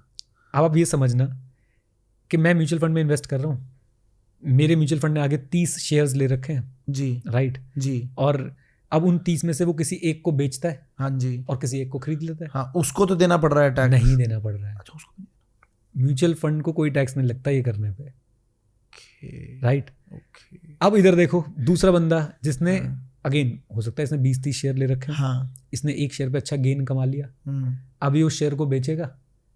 मान लो मैं एग्जांपल लेता हूँ, फिर से छोटा एक एग्जांपल बनाता हूँ, बड़े एग्जांपल लो तो बहुत, ये 3 करोड़ की बात कैसे कर रहा है, 2 करोड़ की बात कैसे कर रहा है। मैंने शुरू में बोला था बड़ा सोचो।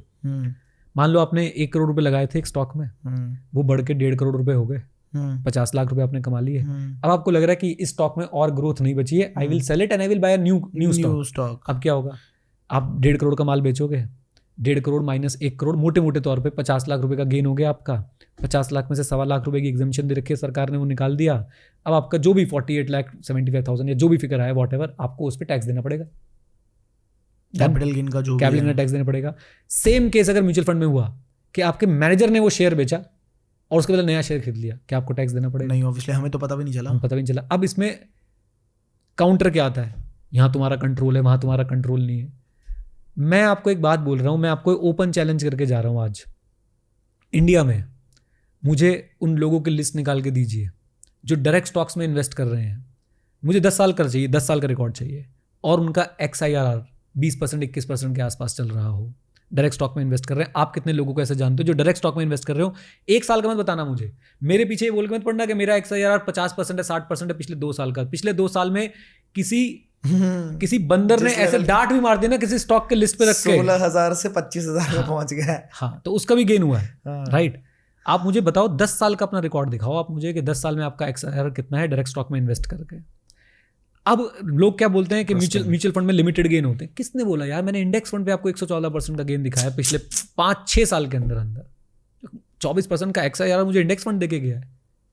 ये पॉइंट वही ना कि people don't know what they don't know. I am deferring my taxes and I will defer it till the time I don't need money. और उसके बाद भी मैंने कौन सा जेब से भरा, वो तो जो कमाया मैंने कमाया भी नहीं। यस, मैं आपको वही तो कह रहा हूँ कि ये समझने वाली चीजें हैं। और आपको पता है इसमें सबसे ज्यादा डेफरमेंट में कौन सा फंड चैंपियन है? Index fund. आपको उसको लॉजिक बताता हूँ क्यों। एक बार को एक्टिव फंड आप फिर से कोशिश करोगे कि यार इस वाले को बेच देता हूँ दूसरे वाले फंड में इन्वेस्ट कर देता हूँ, तब तो आपके ऊपर टैक्स लगेगा। लेकिन इंडेक्स फंड के केस में क्यों बेचना है?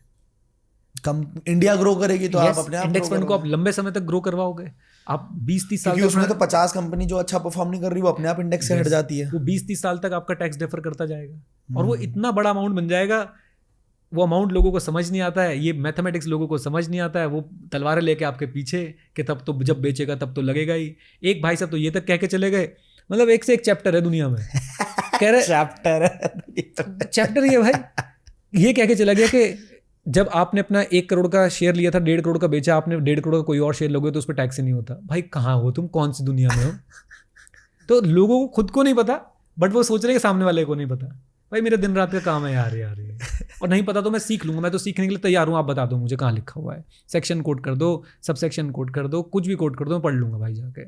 आज की डेट में अगर मिस्टर नीरज अरोड़ा को लेट्स सपोज कि बिल्कुल स्क्रैच से शुरू करना, no portfolios, no active income, nothing, तो कितने दिनों में आपको लगता है 1 करोड़ रुपए, नॉलेज है ठीक है, तो 1 करोड़ रुपए कितने दिनों में कमा सकते हैं और कैसे कमाओगे? देखो भाई, अगर मैं यंग हूँ और मुझे बेचने से कोई एतराज़ नहीं है, मुझे आज की डेट में बेचने से एतराज़ है थोड़ा सा। मैंने एक नया वेंचर शुरू किया जिसमें वो होता है ना, पहले 299 की वर्कशॉप करो, फिर उसके बाद वो पूरा फनल बनाया फनल। हाँ। मुझे उससे एतराज़ है, मैं उसमें कंफर्टेबल फील नहीं करता हूँ। ऑल्दो मेरी टीम मुझे कह रही है तो हमने कुछ वर्कशॉप्स करी हैं, राइट। एंड और वो भी मैं इसलिए कर रहा हूँ क्योंकि मुझे अपने प्रोडक्ट पे बहुत ज़्यादा विश्वास है। तो अगर मैं उस फनल की बात करता हूँ, बिलीव मी, पैसा कमाने की अगर बात है तो 1 करोड़ रुपए अगर आप वो फनल के थ्रू जाना चाहते हो और आपके पास वो स्किल्स है, वो नॉलेज है, वो तरीका है डिलीवर करने का, तो आप कुछ महीनों में कर सकते हो। डिजिटल मार्केटिंग वाली चीज़ भी आपने बोली, वो कितना ज़्यादा अभी के टाइम पे करंट रेलेवेंट कितना है स्किल वो? जैसे मैंने बताया कि फनल वाला जो मैं आपको बता रहा था, उसमें डिजिटल मार्केटिंग का बहुत बड़ा रोल है। बट मैं थोड़ा नाराज़ हूँ डिजिटल मार्केटिंग इंडस्ट्री से। क्यों?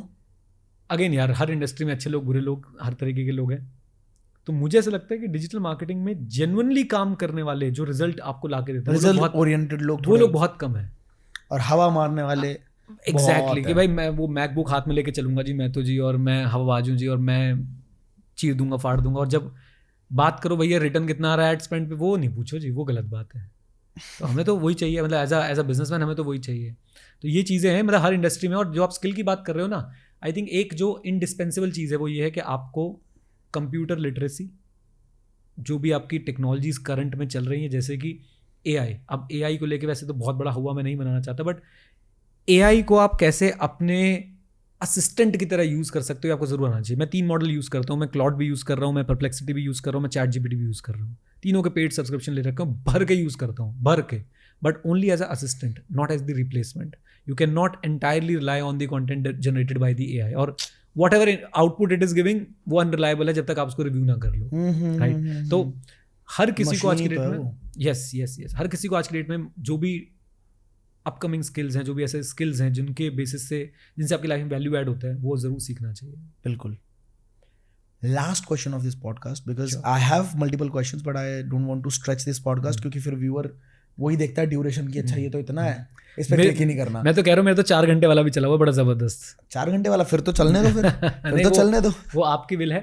मेरा तो एक दिन मन है, जैसे एक बात मैं और भी बता दूं कि ऐसे भी बहुत पॉडकास्ट हैं जो मैं शायद एंजॉय नहीं करता हूँ, मतलब जिनसे मैं कनेक्ट नहीं कर पाता हूँ। एक विनम्र के साथ मेरा बड़ा अच्छा कनेक्ट बनता है, प्रखर के साथ अच्छा कनेक्ट बनता है, आपके साथ बड़ा अच्छा कनेक्ट बना। तो मैं तो चाहता हूँ एक दिन बैठें, सुबह बैठें और शाम को उठें, ऐसा कर लो, बहुत मजा आएगा। कि ढंग से भाई जो भी बातें करनी है एक बार बताई, अच्छे से बताई, जो भी चल रहा है निकाला, बताया, ऑडियंस को दिया। ऑडियंस बताना मुझे जरा, ये अगर करते हैं हम तो क्या आप सुनना चाहेंगे? अगर कमेंट्स आते हैं, मैं बताता हूँ, ये भी चीज मैंने इन्हीं से सीखी थी। हाँ। अगली वीडियो का टारगेट रखेंगे दोस्तों हम, इतने लाइक और इतने कमेंट। मुझे याद है बहुत जबरदस्त, मतलब जैसे आप बोलते थे वो चीज हम करते थे। हम 4 दोस्तों को भेजते थे कि भाई जरा इसको लाइक कर दे यार, अगली वीडियो चाहिए यार। ये बंदा ऐसे फंसा दे रहा है। तो सर आप अपना एक स्टाइल एक बार यूटिलाइज करो। आप दो, आपका ऑडियंस मतलब आप समझते हो ना कि क्या मैं देता हूँ है? दोस्तों, अगर इस वीडियो के ऊपर मेरे को मिलते हैं 2000 कमेंट सिर्फ इस बात के कि हमें वो वाला कंटेंट चाहिए जिसमें हम पूरे दिन, आप ही के क्वेश्चंस होंगे, आप क्वेश्चंस भी लिख सकते हो उसके ऊपर, तो हम सुबह बैठे शाम को उठे और बहुत सारा कंटेंट इसके अंदर निकालने की कोशिश करें सर से, क्योंकि he has a vast knowledge. मतलब एक इंसान जो 10 साल पहले, आप सोच के देखना कि स्क्रैच पे हो, वो 10 साल के बाद इतना बड़ा पोर्टफोलियो अपने पास रखते हैं। और अगर आज वो काम नहीं भी करे ना, तो मेरे को पता है वो अगर वो 22 करोड़ भी सच है, जो कि नहीं है, पर अगर वो भी सच है तो वो इतना मल्टीफोल्ड रिटर्न दे देगा कि अभी पुश्तें आराम से निश्चिंत हो सकती हैं। But still he is working and is willing to share his knowledge whatever he has with the world. और उनमें हम भी बहुत खुश किस्मत है कि हमें कुछ सीखने को मिला और हमने उसको इम्प्लीमेंट करा और हमको भी अच्छा खासा रिटर्न मिला है। तो इफ़ यू वांट दैट, हम बिल्कुल कर सकते हैं। लाइक का मैं टारगेट रख रहा हूँ कम से कम 50,000, मिनिमम 50,000 लाइक्स होने चाहिए, 2000 कमेंट्स होने चाहिए कि हाँ आपको ये चाहिए, और बस बाकी तो देख लो। अगर चैनल अच्छा लगता है तो सब्सक्राइब कर लेना, आपकी मर्जी है, वो देख लो। लास्ट क्वेश्चन अभी का ये रखता हूँ मैं कि घर खरीदना सबका सपना है, हर इंसान चाहता है घर खरीदना। 22-23 साल की जनता हमारे भारत में बहुत है और वो घर खरीदना चाहते हैं, लेकिन घर का रकम बहुत मोटा होता है। तो सही है कि नहीं है घर खरीदना?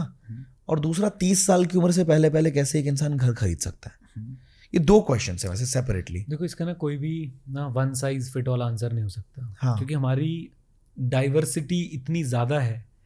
कोई 22-23 साल का व्यक्ति बहुत पैसे कमा रहा होगा, कोई 22-23 साल का व्यक्ति बिल्कुल पैसे नहीं कमा रहा होगा, कोई एवरेज पे चल रहा होगा। बिल्कुल ठीक है। मैं अपना थॉट ये बता सकता हूँ, ये एक बड़ी फाइट है यूट्यूब पे कि घर खरीदें कि ना खरीदें। हाँ, घर खरीदना अच्छा है कि रेंट पे रहें? या देखो, मैंने दोनों चीज़ करके देखी है, राइट। मैंने रिसेंटली अपना घर बाय किया। रिसेंटली से मेरा मतलब है 2 साल पहले मैंने अपना घर बाय किया है। आई एम 38, तो मैंने 36 की एज में वो घर बाय किया जो मुझे लग रहा था मैं यहाँ पे सेटल हो सकता हूँ। उससे पहले मैंने बहुत रेंट पे रह के बहुत इन्जॉय भी किया है। रेंट पे रहने के अपने इश्यूज़ हैं, राइट, जो शायद यूट्यूब पे नहीं दिखाए जाते।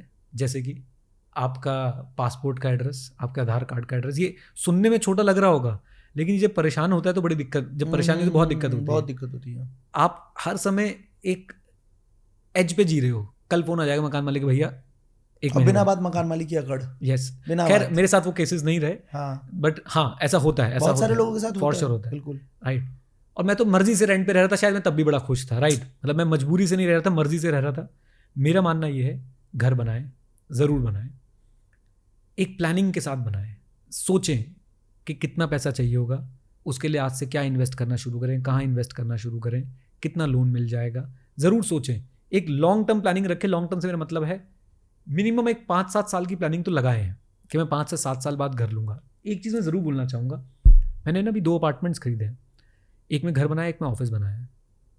जो मेरा ऑफिस है वो 4000 स्क्वायर फीट के आसपास का अपार्टमेंट है, और जो घर है वो 2400 स्क्वायर फीट का है। तो मेरी वाइफ भी मुझे बहुत बोलती है कि घर छोटा है, ऑफिस बड़ा है। क्यों? रिश्तेदार भी आते तो घर मेरी वाइफ को थोड़ा पंप कर जाते हैं, देखो जी तुम्हें तो वहाँ रहना चाहिए, वहाँ रहना चाहिए। मैं यही समझाता हूँ कि देखो भाई, घर वो लो जो आप लंबे समय तक पूरा अफोर्ड कर पाओ बिना किसी टेंशन के। वही गुड नाइट स्लीप आनी चाहिए। मुझे ऐसा लगता है 4000 वाले अपार्टमेंट की ना मेंटेनेंस महीने की 20,000 रुपये जा रही है। तो मेरे लिए वही बड़ी टेंशन की बात है कि क्या ना, ऑफिस है, कल को मुझे अपना बिजनेस नहीं करना, मैंने ऑफिस बंद किया, ऑफिस बेच दिया, जय माता दी। घर में तब भी मेंटेन कर सकता हूँ, उसकी मेंटेनेंस आप लगा लो उसकी हाफ है, हाफ से भी कम है, राइट। और बड़े घर के बड़े खर्चे होते हैं। कई लोग बोलते हैं home loan is a good loan. मैं भी बोलता हूँ home loan is a good loan, but be in your limits. Home loan is a good loan, और रायता फैला दिया तुमने भाई, अपनी औकात से ज़्यादा लोन ले लिया तो होम लोन भी बैड लोन बन जाएगा। तो आप घर लीजिए, प्लानिंग करके घर लीजिए। ये बात मैं जो बोल रहा हूँ, आप जितना लेना चाह रहे हो ना उससे एक नॉच कम लीजिए। पर राजकुमार राव कुछ अलग बोलते हैं। अब यार देखिए आपने वो वीडियो, मैंने राजकुमार राव बोलते हैं कि जब वो घर की प्लानिंग कर रहे थे, एक बार वो मन्नत में गए तो शाहरुख खान जी थे, तो उन्होंने उन्हें सजेस्ट किया कि बेटा जब भी घर लेना तो थोड़ा औकात से ज्यादा लेना। तो अगर हम शाहरुख खान और राजकुमार राव की बात इसलिए नहीं कर सकते, ये मैं इसीलिए ये बोलने वाला था क्योंकि ऑडियंस के बीच में कंफ्यूजन क्रिएट हो जाएगी। क्योंकि इतने शाहरुख खान और इतने राजकुमार राव हैं जो आपको दिखते नहीं है, है ना। आप वो कंपैरिजन करने जाओगे अपने आप को उनके साथ, ये वही कंपैरिजन है कि मार्क ज़करबर्ग ने कॉलेज छोड़ा था, वो फेसबुक बना गया। बहुत सारे ऐसे स्ट्रगलिंग लोग होंगे मुंबई में, एंड मुंबई तो फेमस है छोटे घरों के लिए यार। मुंबई में तो जितने हम आपके स्टूडियो में बैठे हैं इतने तो भाई साहब घर बना के भेज दें मुंबई वाले दो, राइट। एक्चुअली मैं मजाक नहीं कर रहा हूँ, मैंने ऐसे घर देखे कि इतना ही घर है जितना आपका ये ऑफिस है ना, इसमें ही आपका वॉशरूम है, इसमें ही आपका किचन है, इसमें ही आपका drawing room, dining room, bedroom जो बनने तो बड़ा नहीं, मैं सिर्फ केबिन की बात कर रहा हूँ। ओके, मैं सिर्फ केबिन की बात इतने में, and people are happy with this. इतने में रूम भी, आप इसका साइज बता दो ऑडियंस को, मुंबई के लोग आपको बता देंगे। आप अपने केबिन का साइज नहीं पता कितना होगा, आप मेरे को तो साइज ये बहुत बड़ा है यार, ये बहुत बड़ा है, मैं बता रहा हूँ आपको। मुंबई में एक्चुअली में इतने में आप मुंबई का आप बता देंगे लोग बाग कि भाई क्या साइज चलते हैं वहाँ पे, एवरेज साइज बता देंगे वो आपको। आप यूट्यूब पे वीडियो खोल के देखो ना, सिर्फ आलीशान वहाँ झुग्गियाँ हैं, ये पता है मुझे, लेकिन नहीं इनको आप झुग्गियाँ नहीं बोलोगे। हाँ, वहाँ पे प्रॉपर मतलब वहाँ पे लोग इसमें सर्वाइव कर रहे हैं, एंजॉय कर रहे हैं। ओके, राइट, ऐसा नहीं है कि लोग वहाँ पे मतलब इसको बहुत अच्छी नज़रों से देखा जा रहा है, राइट। सो मेरा पॉइंट ये है कि घर लीजिए, ज़रूर लीजिए, प्लानिंग के साथ लीजिए। फिर इन्फ्लुएंसर्स को देख के मत डिसाइड करो कि तुम्हें घर लेना है कि नहीं। उन्होंने नहीं रहना तुम्हारे साथ, तुमने रहना है। हर किसी की सिचुएशन बहुत अलग है। आपने बोला ना कि मुझे बताओ कि 22-23 साल का लड़का, मुझे नहीं पता 22-23 साल के लड़के के माँ बाप क्या करते हैं, शादी हुई है नहीं हुई है, बच्चे हैं नहीं है, बच्चे स्कूल जा रहे नहीं है, घर की गाड़ी कितनी, गाड़ी की EMI चल रही है, एग्जैक्टली। तो ये सब बातें आपको खुद बैठ के प्लान करनी पड़ेंगी।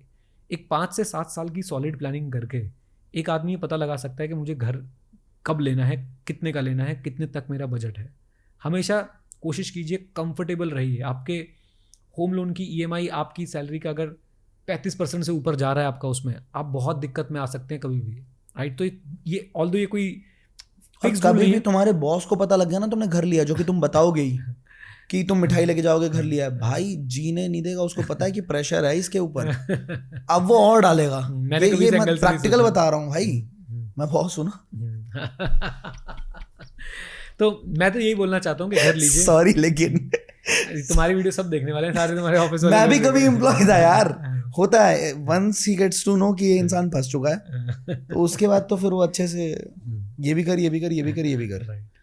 तो मैं ये बोलूँगा सोच समझ के लो, और ये भी अब फैक्टर इन कर लो कि ये भी सोच समझ के लो कि बॉस को BPL दे सको, बम पे लात दे सको, उसके प्रेशर में आके काम ना करना पड़े घर लेने के। सही बात है ना।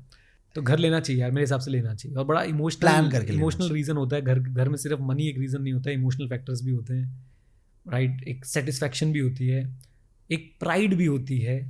अभी सर आपने देखा होगा, शायद आपने भी पढ़ी होगी न्यूज़ या आप कहीं देखा होगा, EY कंपनी के किसी एम्प्लॉय ने अपने आप को ख़त्म कर लिया just because of the pressure. ऐसा क्यों लगता है आपको कि ऐसा क्यों हो रहा है कि भाई जॉब छोड़ भी सकता है वो इंसान, ठीक है, रिजाइन डाल सकता है, कुछ और कर सकता है, किस लेवल का प्रेशर होगा और क्यों ऐसा हो रहा है आज की दुनिया में? देखो यार, मैं ना ये बड़ा ही सेंसिटिव मुद्दा है, और हमारी फ्रेटर्निटी से थी, CA एना सेबेस्टियन नाम है उनका, नाम था उनका, राइट। और बहुत दुख की बात है, किसी व्यक्ति का इस दुनिया से चले जाना बहुत दुख की बात है। प्रेशर था नहीं था, क्या हुआ, वो सब छोड़ के 1 मिनट हमें सोचना चाहिए कि बहुत दुख की बात है कि उनके साथ ऐसा हुआ। दूसरी बात यार, प्राइवेट सेक्टर में प्रेशर है यार, गंदा प्रेशर है यार, और आपको कॉल लेनी पड़ेगी कि मुझे वहाँ पे काम करना है कि नहीं करना है। अभी अगेन ये बहुत सेंसिटिव मुद्दा है, मैं बहुत रोक के अपने आप को बोलने की कोशिश करूँगा। आप अभी हम बता रहे हैं EY में ऐसा हुआ, मैं आपको भी ना मैसेज खोल के दिखा सकता हूँ। मेरे पास आज भी मेरे पास मैसेज हैं, आज भी। मैं क्यों इतने कॉन्फिडेंस से बोल रहा हूँ, क्योंकि आज मेरे पास बच्चों के मैसेज आए, सर EY में हमें आर्टिकलशिप चाहिए, EY के अंदर ही। तो आप समझ लो कि लोग उसको पाना भी चाह रहे हैं, लोग उससे हटना भी चाह रहे हैं। तो ये एक बड़ा इंडिविजुअल कॉल है, राइट। कुछ लोग होंगे जो बोलेंगे भाई मैं ले सकता हूँ स्ट्रेस है, मुझे दो तुम जितना मर्जी स्ट्रेस। कुछ लोग होंगे भाई मैं शायद नहीं ले पाऊंगा। आपको इंडिविजुअली एक कॉल लेनी पड़ती है। जैसे यार मैं शायद उस कॉर्पोरेट में रहता तो मैं भी यही बोलता कि मुझे बहुत स्ट्रेस है, और मैं अपना काम 16 घंटे भी कर लूँ, 18 घंटे भी कर लूँ, शायद मैं 2 दिन लगातार भी कर लूँ, शायद मुझे स्ट्रेस ना लगे, क्योंकि ये अलग चीज़ है, क्योंकि मुझे उसमें अगेन किक मिल रही है। तो ये बहुत सेंसिटिव मुद्दा है। एना के साथ बहुत गलत हुआ, जिस तरीके से हमें पता चला कि उनके मैनेजर्स खुद क्रिकेट में बहुत ज़्यादा आई एम टेलिंग यू, मुझे उनके साइड की स्टोरी नहीं पता, ये सिर्फ हम देखी दिखाई और सुनी सुनाई बातें बोल रहे हैं, राइट? मिल रहा है एज अ तो जो हमें सुनने को मिला उसके हिसाब से वो जी। बहुत ज़्यादा गलत हुआ।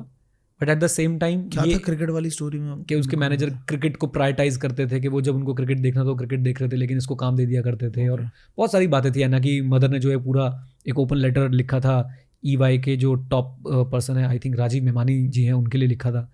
तो मैंने इस मामले में ना बहुत मैंने सोचा, बहुत दुख मेरे को ना, एक्चुअली हमारी फ्रेटर्निटी से तो बहुत ही ज़्यादा दुख हुआ मुझे, बहुत ही ज़्यादा, मतलब it feels like a personal loss, right? और मैंने इसके ऊपर मैं वीडियो तो बना ही नहीं पाया, मैं कैमरा ही नहीं देख पा रहा था, मैंने एक ऑडियो बना के उस पर डाला था। एंड मैं ये बोलना चाहूँगा कि यार ये एना और कोई भी ऐसा व्यक्ति जो अपने वर्क में इतना स्ट्रेस फील कर रहा है, they should immediately take a call कि मुझे ये कंटिन्यू नहीं करना है, राइट? इमीडिएटली। अगर आपके मेंटल हेल्थ और फिजिकल हेल्थ इतनी सफ़र कर रही है, कोई ज़रूरत नहीं है उस रेस में दौड़ने की, कोई ज़रूरत नहीं है। साथ साथ एम्प्लॉयर्स को ये ज़रूर समझना चाहिए कि भाई आप, एक एम्प्लॉयर अपने एम्प्लॉय को जानता है यार। मेरी अभी रास्ते में मेरे एम्प्लॉय से बात हो रही थी, that person is in kind of some, थोड़ा सा उसका फैमिली में स्ट्रेस चल रहा है, राइट? तो उसने मुझसे पता है क्या क्या बातें करी कि मुझे ना 10-15 दिन की छुट्टी चाहिए, मुझे पता नहीं मैं आपसे कैसे मांगूँ। मैंने बोला आपको क्या लगता है जब आप ये बोलोगे तो मैं क्या बोलूँगा? तो कहते से मुझे नहीं पता कि आप क्या बोलोगे। मैंने बोला आपको ऑफिस आने की बिल्कुल भी ज़रूरत नहीं है, पहले घर है उसके बाद ऑफिस है। अब मुझे पता है ना वो किस तरह के स्ट्रेस में है, तो ये एज अ एम्प्लॉयर। फिर सेकंड क्वेश्चन उनका ये था, आई डोंट नो मुझे बोलना चाहिए नहीं, कि अगर मैं ऑफ लेती हूँ तो मेरी लीव्स के पैसे डिडक्ट होंगे या नहीं होंगे, थोड़ा इस तरफ कॉन्वर्जेशन चल रही थी। मैंने कहा आपको क्या लगता है कि क्या होगा? तो कैसे मुझे नहीं पता। मैंने कहा 1 भी रुपया नहीं काटेंगे आपका, परिवार पहले ऑफिस बाद में।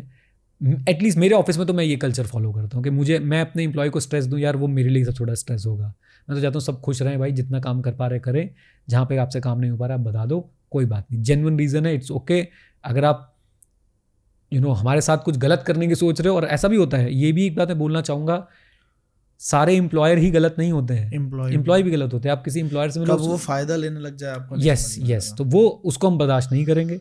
But at the same time मैं तो अपने ऑफिस में किसी को इतना स्ट्रेस नहीं दूंगा। अगर भाई कभी हुआ मेरी वजह से स्ट्रेस तो मैं माफ़ी मांगता हूँ भाई। अगर किसी भी मेरे एम्प्लॉय को देख रहा हो, किसी स्टूडेंट को मेरी वजह से स्ट्रेस हुआ तो मैं माफ़ी मांगता हूँ। बट मैं इसमें एक चीज़ ऐड करूँ आपके लिए प्लीज़। आपकी यूट्यूब की वीडियो पे भी हेट कमेंट्स आते होंगे, हाँ, क्या वो स्ट्रेस नहीं है? है ना बारे, वो दिमाग एकदम अच्छे जोन में आप होते हो, आप अचानक अपना स्टूडियो खोलते हो, अबे तू फारूड है, उसको फ्रॉड की स्पेलिंग लिखने नहीं आ रही, उसको कुछ नहीं। जब मैंने ऑडियो डाला ना एना के लिए, ऐसी बातों में ना मैं बहुत ज़्यादा सेंसिटिव फील करता हूँ। मैं अपने आप को रिस्ट्रिक्ट भी कर रहा हूँ बोलने से, और मुझे लग रहा है कि इसको भी गलत इंटरप्रेट ना कर लिया जाए। उसी ऑडियो को रेडिट पे पोस्ट करके मेरे लिए हेट कमेंट्स पोस्ट हो रहे हैं। आप ये सोचो कि कितने सेंसिटिव मुद्दे पे बात चल रही है। मैं वहाँ पे बोल रहा हूँ कि आप unnecessary, Who the hell is doing this? मतलब अलग दुनिया है, बहुत अलग दुनिया है वो। ये बात के लिए सिर्फ मैं ही नहीं, बहुत सारे लोगों के साथ हेट कमेंट्स आते हैं। मैं ये बताने की कोशिश कर रहा हूँ, ये हेट कमेंट्स भी तो एक तरह का वही बिहेवियर है, स्ट्रेस है, वही बिहेवियर है जिससे आप एक बंदे को पुश कर रहे हो कुछ चीज़ गलत करने के लिए, या उसके साथ कुछ गलत हो सकता है। ये बात कोई नहीं समझेगा। ये क्योंकि वो खुद कर रहे हैं। ज्यादा गंदा है, ज्यादा गंदा है। आप पब्लिक में किसी को बुली करने की कोशिश कर रहे हो। एक होता है ना कि आप किसी को अंदर बुला लो, किसी कोई गलत है उसको, लीडरशिप में ये चीज होती है कि आप सबके सामने मत डांटिए, राइट, आप आराम से बुलाइए, उसको समझाइए, सबके सामने सिर्फ अप्लॉज करो। ये बंदे क्या कर रहे हैं, पब्लिक प्लेटफॉर्म पे किसी को भी धो दे रहे हैं, राइट। तो ये उनको कैसे समझाया जाए कि आप भी जो कर रहे हो ना, आप भी कुछ अलग नहीं कर रहे हो, आप भी इस दुनिया को और बेकार ही बना रहे हो। तो जितने भी ट्रोल्स हैं, मैं आपको क्या बताऊं, कभी कभी जब हम इंस्टाग्राम स्क्रॉल कर रहे होते हैं, कोई इंसान अगर चलो हॉबी अपना फॉलो कर रहा है, आपको इतना टॉक्सिक आज के टाइम पे कमेंट्स दिखेगा। अच्छी वीडियो है, गलत वीडियो है, अच्छी वीडियो में भी हेट कमेंट दिखेंगे, आप कुछ भी गंदी वीडियो में अच्छी ढूंढ के दिखा दो कमेंट। आप मुझे ये बताओ कि क्या ये भी दुनिया को बुरा ही बना रहे हैं ना, बहुत जोर से। क्रिएटर के लिए, उसके परिवार के लिए गलत ही कर रहे हैं ना एक तरीके से। ये शायद सॉर्ट ऑफ सैडिज्म है कि भाई मैं जिंदगी में कुछ अच्छा नहीं कर पा रहा, मैं किसी और को अच्छा होते हुए देख कैसे लूं। शायद तो अपनी पूरी दिन की पूरे कॉन्टेक्स्ट ना समझ पाना, एक ये फीलिंग है, खालीपन है आपकी जिंदगी में, शायद ये फीलिंग है। मैंने आज तक ऑन रिकॉर्ड किसी के अगेंस्ट हेट कमेंट नहीं किया। किसी ने किया होगा एक आधी बार, मैंने रिप्लाई जरूर कर दिया होगा सुनाने के लिए। और मैंने एक बात और बता दूं, मैंने इनके साथ एंगेज करके भी देखा है। जो लोग ये हेट कमेंट्स करते हैं वो और ज्यादा वो करते हैं, इनके पास बहुत टाइम है यार। हाँ, और कुछ भी इन कोई सेंस नहीं है किसी बात का। फिर मैं सीख गया कि इनके साथ एंगेज करना मतलब बेवकूफ़ी, वो भैंस के आगे बीन बजाना, कीचड़ में पत्थर मारना। एग्जैक्टली। तो मैं एना की बात में यही बोलना चाहता हूँ, एना का जाना बहुत बहुत बहुत ज़्यादा दुख की बात है। किसी भी इंसान को अपनी ज़िंदगी में इतना स्ट्रेस नहीं होना चाहिए, उसे नहीं देना चाहिए कि वो ये दुनिया को छोड़ दे, राइट, कि उसके साथ कुछ ऐसा हो जाए। दूसरी बात, एम्प्लॉयर्स को समझना है। तीसरी बात, हमें एज अ इंडिविजुअल अपनी केयर खुद करनी है। कई इंडिविजुअल्स कितना भी स्ट्रेस ले सकते हैं यार, आप और मैं तो सच बताऊं, मैं अपने पढ़ाने का स्ट्रेस कितना भी ले सकता हूँ, कितना भी। मैं शायद और किसी चीज़ का स्ट्रेस नहीं ले सकता। जैसे कि मैं अगर किसी के साथ कोई डील कर रहा हूँ या कुछ भी मेरी कोई कमर्शियल बात चल रही है, मैं वो स्ट्रेस मैं अपने आप को मैंने दुनिया से कट कर लिया है, क्योंकि मुझे किसी से कोई फालतू नेगोशिएशन करनी नहीं है। जो करना है भाई, मुझे कोई कांटेक्ट करना चाहता है, मुझे लगता है सही व्यक्ति, भाई ये व्हाट्सएप नंबर है, बात कर ले। पैसों की कोई बात नहीं करूँगा मैं, उसके लिए मेरा स्टाफ है, उसके लिए मेरी टीम है, उसके लिए मेरी पूरी जो मेरे को फाउंडर्स हैं उनसे बात करो आप जाकर, क्योंकि मेरे को उस चीज़ का स्ट्रेस हो जाता है, मैं उसमें इन्वॉल्व ही नहीं होना चाहता हूँ। मुझसे आप पढ़वा लो, जितनी मर्जी देर बुलवा लो, मुझसे आप पर्सनल फाइनेंस पे 24 घंटे बात करो, ऑन रिकॉर्ड। इंडिया में चलो रिकॉर्ड बनाते हैं, मेरा एक पॉडकास्ट है 4 घंटे का, उस पर 32 लाख व्यूज़ हैं। ओह माय गॉड, 4 घंटे लगातार बात करी हमने। ओह माय गॉड, मैं तो कह रहा हूँ 24 घंटे बात करो आप मुझसे, मुझे उसका स्ट्रेस नहीं होगा। लेकिन ये आपको एक अपनी वॉल खड़ी करनी पड़ेगी, आपको कहाँ पे स्ट्रेस होता है और आपको किसके साथ एंगेज नहीं करना है। आपको खुद का पता होना जरूरी है। यस। एंड जितने भी लोग कॉर्पोरेट में जॉब कर रहे हैं, प्लीज़ आप इस बात को समझिए, आपकी जॉब भी आपके लिए ज़रूरी है, मेंटल हेल्थ और फिजिकल हेल्थ भी ज़रूरी है। मैं ये बिल्कुल नहीं बोलूँगा कि जॉब ज़रूरी नहीं है, जॉब भी ज़रूरी है, मेंटल और फिजिकल हेल्थ भी ज़रूरी है। बैलेंस करना सीखना ही पड़ेगा। नहीं सीख पा रहे हैं तो कोई और जॉब करिए जहाँ पे बैलेंस हो जाए, बहुत सिंपल सी बात है।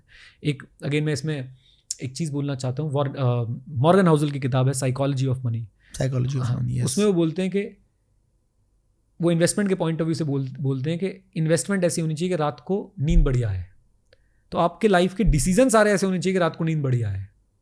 अगर मेरे को कोई डिसीजन लेके रात को नींद नहीं आ रही है ना, तो वो मेरा डिसीजन गलत हो गया, मैं उसको किसी ना किसी तरह से ठीक करने की कोशिश करूँगा। मेरा बहुत सिंपल फंडा है कि मेरे को एक गुड नाइट स्लीप चाहिए। जब मैं रात को सोऊं तो I should sleep like a baby, I should wake up like a baby. उठ के मेरे को स्ट्रेस नहीं चाहिए कि मैं सुबह उठ के सोच रहा हूँ यार मैंने उससे क्या कह दिया था, उसने क्या कह दिया था, उसको ये बोलना पड़ेगा। नहीं चाहिए भाई अपने को भाई। और प्लीज़ अब इसका मैं आपको बताता हूँ गलत इंटरप्रिटेशन कैसे होती है। अच्छा तूने तो पैसे कमा लिए, तू ऐसी बातें कर रहा है। भाई मेरे पास जब पैसे नहीं थे, ऐसे ही करते हैं। मेरे पास जब पैसे नहीं थे मैं तब भी ऐसी बात करता था, भाई मुझे स्ट्रेस नहीं चाहिए, मुझे पढ़ाना है, मेरे को पढ़ाना आता है, मैं पढ़ाऊंगा, बस बात खत्म। तभी सही तरीके से पैसा कमाया भी है और तभी आज किसी चीज़ का स्ट्रेस नहीं भी है। Exactly, thank God. मतलब आई फील ब्लेस्ड कि अब मेरा किसी से कोई खास लेना देना नहीं है, अपना पढ़ाता हूँ, बच्चों को एंजॉय करता हूँ। और इवन कभी कभी ना कुछ स्टूडेंट भी आपसे नाराज़ हो जाते हैं, मैं उनको भी बड़े आराम से हाथ जोड़ के बोलता हूँ, भाई प्लीज़ यार ये सब करने नहीं आए, तुम पढ़ो, हम पढ़ा रहे हैं, बात खत्म। राइट, कुछ समझ जाते हैं, कुछ नहीं समझते हैं, उनकी किस्मत। तो कमाने के लिए एक चीज़ और कि कौन सी एज सही है कमाने के लिए। जैसे बहुत सारे लोग होते हैं, आप देखोगे 24, 25, 26, मैं पढ़ाई कर रहा हूँ जी, ठीक है, मैं पढ़ाई कर रहा हूँ, मैं ये वाला क्लियर करूँगा, एक के बाद एक, दूसरे साल, तीसरे साल, चौथे साल यूपीएससी चल रही है। सॉरी भाई ऑफेंड मत होना, लेकिन ये सच्चाई है। अरे हम सीए वाले हमें भी पता है भाई, बहुत सारे अटेम्प्ट लग जाते हैं सीए में भी। तो लेकिन एक एज होती है ना जब खुद को भी इंसान के बाल पकने लग जाते हैं, फिर घर वालों भी एकदम इरिटेट होके देखते हैं। कौन सा एक सही एज है जहाँ पे इंसान को कुछ भी ना कुछ पार्ट टाइम में, जैसे आई स्टार्टेड अर्निंग 19 साल की उम्र में गिटार सिखा के, 19 साल या 18 साल का था, 500-500 रुपए में कमाने लग गया था, और उसके बाद से जर्नी रुकी नहीं है। उसके बाद ऐसा कभी नहीं हुआ कि मैंने कोई पैसा नहीं कमाया, करता गया, और पढ़ाई भी करी है साथ साथ।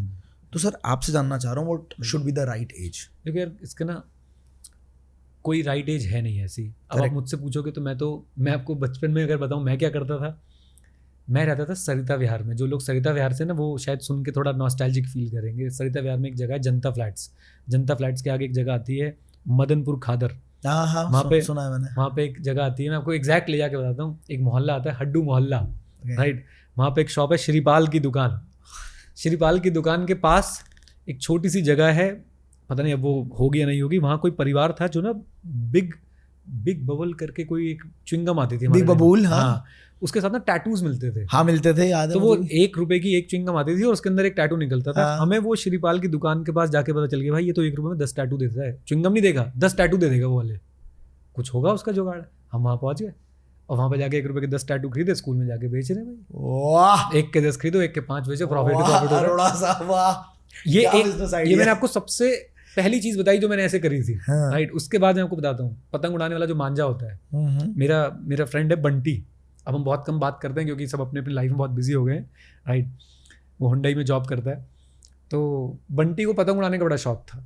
मैं तो वो चरखी पकड़ने वाला व्यक्ति था, भाई मुझे नहीं उड़ानी, भाई मैं आराम से देखना चाहता हूँ क्या हो रहा है, टेक्निकलिटीज़ को ऑब्जर्व करता था मैं बैठ के। तो हमें पता चला हमें पता चला यार कि मांझा मिल रहा है, कोई मोड़बंद नाम की जगह है वहीं पे, आगे जाके थोड़ा सरिता विहार से आप आगे जाओगे तो वहाँ मांझा सस्ता मिल रहा है। हम पहले लेके आए, हमने उड़ाया, भाई बहुत ही बढ़िया चल रहा है तो मांझा। फिर क्या था, फिर पता चल गया यहाँ पे महंगा बिक रहा है, तो वहाँ से सस्ता लगा महंगा बेचो, आर्बिट्राज फंड खोल दिया शुरू राइट। उससे भी आपको और एक दो मैं अपने एंटरप्रेन्योरल स्टिंट बताता हूँ जो मैंने अपने उस टाइम पे, तो खैर एंटरप्रेन्योर वर्ड ही नहीं पता था। कॉमिक्स की शॉप लगाई है मैंने, कॉमिक्स की, नागराज, सुपर कमांडो ध्रुव, आपने नाम सुने हो किसी ने? डोगा नाम से भी होता था, चाचा चौधरी और साबू, पिंकी।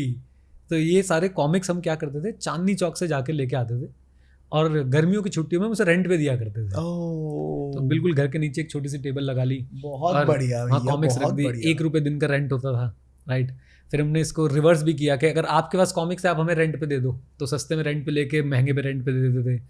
इसके अलावा मैं आपको वीडियो गेम्स के बारे में बताता हूँ। मेरे फादर साहब जो हैं उनका एक्सपोजर इलेक्ट्रॉनिक अप्लाइंसेस में बहुत ज़्यादा रहा, बहुत ज़्यादा।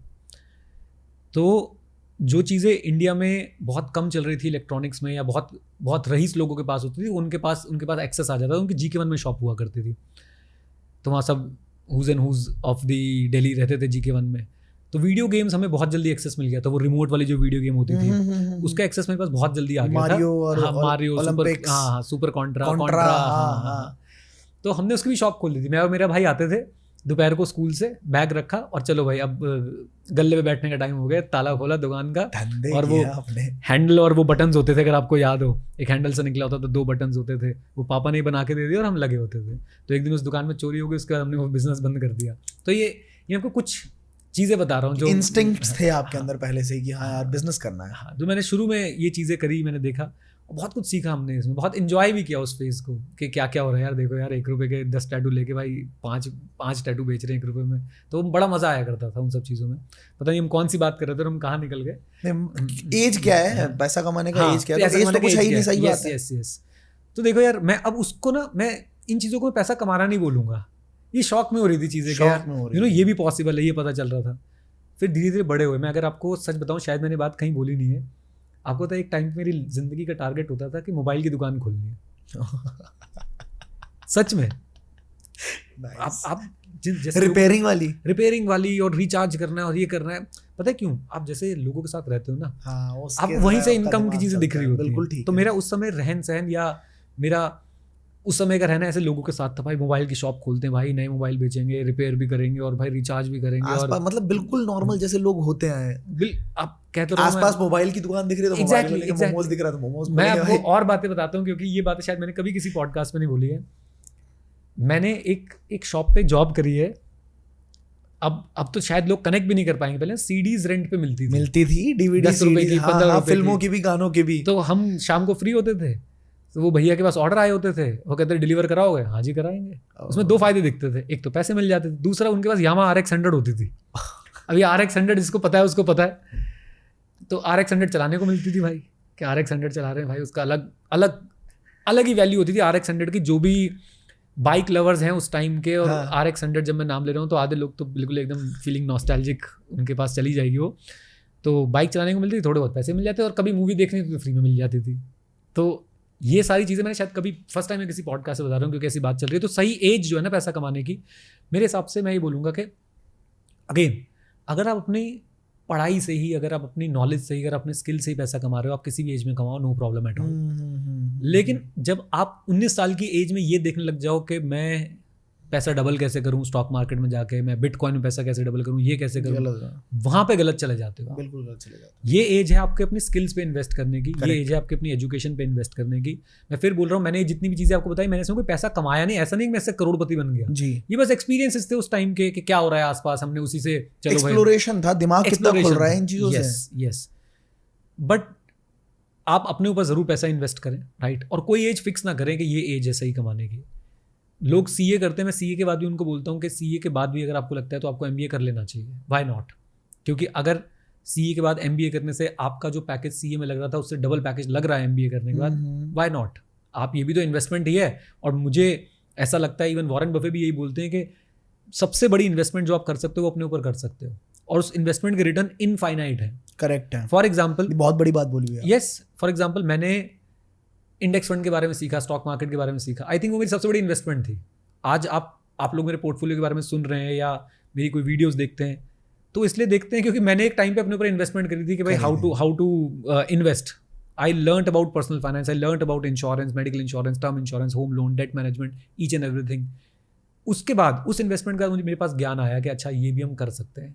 एंड आज भी, अभी मैं आपको शायद इस फॉर्मल रिकॉर्डिंग से पहले बता रहा था, मैं आज भी सुबह 2-3 घंटे उठ के पढ़ता हूँ। पढ़ते हो? बुक्स रीड करता हूँ। बुक्स रीड करने के साथ साथ एक मैंने कोट मेरे को लगता है मैंने बनाया, बट पहले किसी ने बोल रखा होगा, क्योंकि दुनिया में ऐसी कोई चीज़ नहीं है जो पहले किसी ने ना बोल रखी हो। हम सब उसे रीपैकेज ही करे जा रहे हैं। बिल्कुल सही है। Readers are leaders but only if they apply what they read. Correct. Oh, ये लास्ट वाला आपने बनाया? क्योंकि रीडर्स तो सुना हुआ है। हाँ, हम लोग बोलते हैं पढ़ो पढ़ो, बुक पढ़ो। मेरी रिफ्लेक्शन ये है कि बुक पढ़ने से कुछ नहीं होगा अनलेस एंड अनटिल आप उसे अप्लाई नहीं करते। जो बात हमने शुरू करी थी कि मेरी वीडियो मिलियन लोगों ने देखी है, लेकिन अगर उसे देख के किसी ने इंडेक्स फंड में इन्वेस्ट किया होगा 2018 में, आज भी वो मुझे ना दुआएं निकालता होगा। बिल्कुल निकालते हैं। राइट। तो आज मुझे दुआएं, और मुझे मिलते हैं ऐसे लोग, सर हमने 2019 में आपकी वीडियो देखी थी, हमने इंडेक्स फंड में डाल दिया था, तब से हम SIP कर रहे हैं, इतना अच्छा कॉर्पस बन गया है। ये वो लोग हैं जो रीडर थे लेकिन साथ में एक्शन भी ले रहे थे। हाँ। जो व्यूअर थे लेकिन साथ में एक्शन भी ले रहे थे। तो साथ में एक्शन लेना बहुत ज़्यादा ज़रूरी है। बहुत खूब। मतलब इस पॉडकास्ट को शुरू करने तक मेरे पास जितना ज्ञान था उससे काफ़ी ज़्यादा इंसाइट्स मुझे अभी मिले और बहुत ज़्यादा क्लैरिटी भी मिली। अगर मुझे मिली, आई एम डैम श्योर आपको बहुत कुछ सीखने को मिल रहा होगा। कुछ पॉइंटर्स समराइज कर रहे हैं। पहला पॉइंटर तो यह है कि आपको दबा के पैसा कमाना है, आप लीगली कमाना है, फ्रॉड करके नहीं कमाना। बिल्कुल सही तरीके से, इज्जत से कमाना है। हाँ। और अगर साइड हसल कर पाओ स्किल बेस्ड, जैसे कि बहुत सारे ऑप्शंस हैं यार। आप यूट्यूब पे आ सकते हो। YouTube is a very good thing. Yes. आप इंस्टाग्राम कंटेंट क्रिएटर बन सकते हो। आप वहाँ पे ब्रांड कोलैबोरेशन से पैसा कमा सकते हो। मैं एग्जांपल दूंगा, जैसे आपने तिवारी जी का एग्जांपल दिया। हमारे यहाँ भी एक पिछले ऑफिस पे एक हमारे भी शर्मा जी थे। यंग है बहुत, मेरा स्कूल जूनियर है, 2-3 साल स्कूल जूनियर। वो 8-10 हज़ार की सैलरी पे थे उस टाइम। ही स्टार्टेड लर्निंग, क्योंकि हमारे ऑफिस में ऑलमोस्ट बहुत बंदे, जैसे भाई हैं, भाई के भी 80,000 फॉलोअर्स हैं इंस्टाग्राम पे। एक हमारे साथी और हैं, उनके 1,40,000 फॉलोअर्स हैं। जब ये आए थे तब 2,000, 1,000, 1,500 सामने बैठा है, पूछ लो इनसे, they were not having followers, but they saw, they learn the exact principles कि हाँ भाई ऐसे तो चलेगा ही चलेगा, ये डालूंगा तो चलेगा। मेरा एडिटर 75,000 फॉलोअर्स ले गया। अब वो बंदा रह रहा है उन्हीं के बीच में, और इसकी दोस्ती भी हो गई इनके बीच में कि हाँ दीदी आप क्या कर रहे हो, भैया आप क्या कर रहे हो। इन सबसे ज्यादा फॉलोअर्स उसके यहाँ भी 2,44,000 आई थिंक, राइट, 2 लाख। वो योगा सिखाता है और वो इतना वायरल हुआ है कि उसकी वीडियोस 50 मिलियन तक गई है, 5-5 करोड़ लोगों ने देखा है। जॉब छोड़ दिया, ठीक है, हमारे लिए खुशी भी होती है, बहुत अच्छा होता है, but ultimately he is making money. Brand collaborations बहुत आती हैं। कभी नींद की गोली वाला कोई आ जाता है कि मेलेटोनिन है इसके अंदर, ये खाओ, और कभी योगा वाला कोई ब्रांड आ जाता है। तो they have made money. You just need to focus on learning any skill that you are comfortable with, यार ये मेरे लिए अच्छा है, और फिर उसके बाद अपनी इनकम का, जैसा कि सर बता रहे हैं, एक मेजर पैसा पहले इन्वेस्ट कर दो। राइट। कम उम्र में ज्यादा इन्वेस्ट करने की कोशिश करो, जब आपके ऊपर अपने ऊपर भी और स्टॉक मार्केट में भी, थ्रू म्यूचुअल फंड्स, ये याद रखना। और थ्रू जो बताया था उस टाइम पे कि मिड कैप देख सकते हो आप, स्मॉल कैप, इंडेक्स फंड से शुरुआत करें, कैप देख सकते हो। इंडेक्स फंड से मैंने भी शुरुआत करी थी अपनी लाइफ में। बहुत सॉर्टेड रहता है यार, मतलब बहुत सॉर्टेड रहता है। तुम्हें पता है कि अगर भारत ग्रो करेगा, जो कि मोदी जी कह रहे हैं, और वैसे भी प्रोजेक्टेड है कि इंडिया में अब अवेयरनेस इतनी बढ़ रही है ना, यूथ एक तो समझदार होता है, हर अगला जनरेशन पिछले जनरेशन से समझदार होता ही होता है। बिल्कुल, अवेयरनेस बढ़ रही है, इंटरनेट की वजह से लोग समझदार हो रहे हैं, लोग पढ़ रहे हैं, तो इंडिया ग्रो करेगा ही करेगा, ऑब्वियस सी बात है। और आपको बस समझदारी दिखानी है, इंडिया ग्रो करेगा तो कंपनीज भी ग्रो करेंगी, बाइंग कैपेसिटी बढ़ेगी लोगों की, लोग खरीदेंगे सामान, इकोनॉमी में बूस्ट आएगा, तुम्हारा पैसा ग्रो हो जाएगा। अपनी वीडियो याद आ गई पूरी की पूरी। हाँ, मतलब हाँ, I have learned this from you, I have learned this from so many people. तो और अपना पर्सनल भी वो करके, अपनी ग्रोथ देख के कि हाँ भाई पैसा लगाया, पैसा ग्रो हो रहा है। तो भाई साहब बहुत अच्छा पॉडकास्ट था, मुझे पर्सनली बहुत अच्छा लगा। अगर आपको पसंद आया पॉडकास्ट तो आप अपने क्वेश्चंस जरूर लिखिएगा, क्योंकि मुझे पता है मैं सर को दोबारा इनवाइट करने वाला हूं और हम वो चीज़ें करने वाले हैं। और आपको कुछ टारगेट्स दिए गए हैं, उन टारगेट्स को कंप्लीट कीजिएगा। I will see you all very soon and till the time play big, बड़ा खेलते हैं. Thank you thank you so much sir, thank you so much, बहुत अच्छा लगा मुझे. सेम है.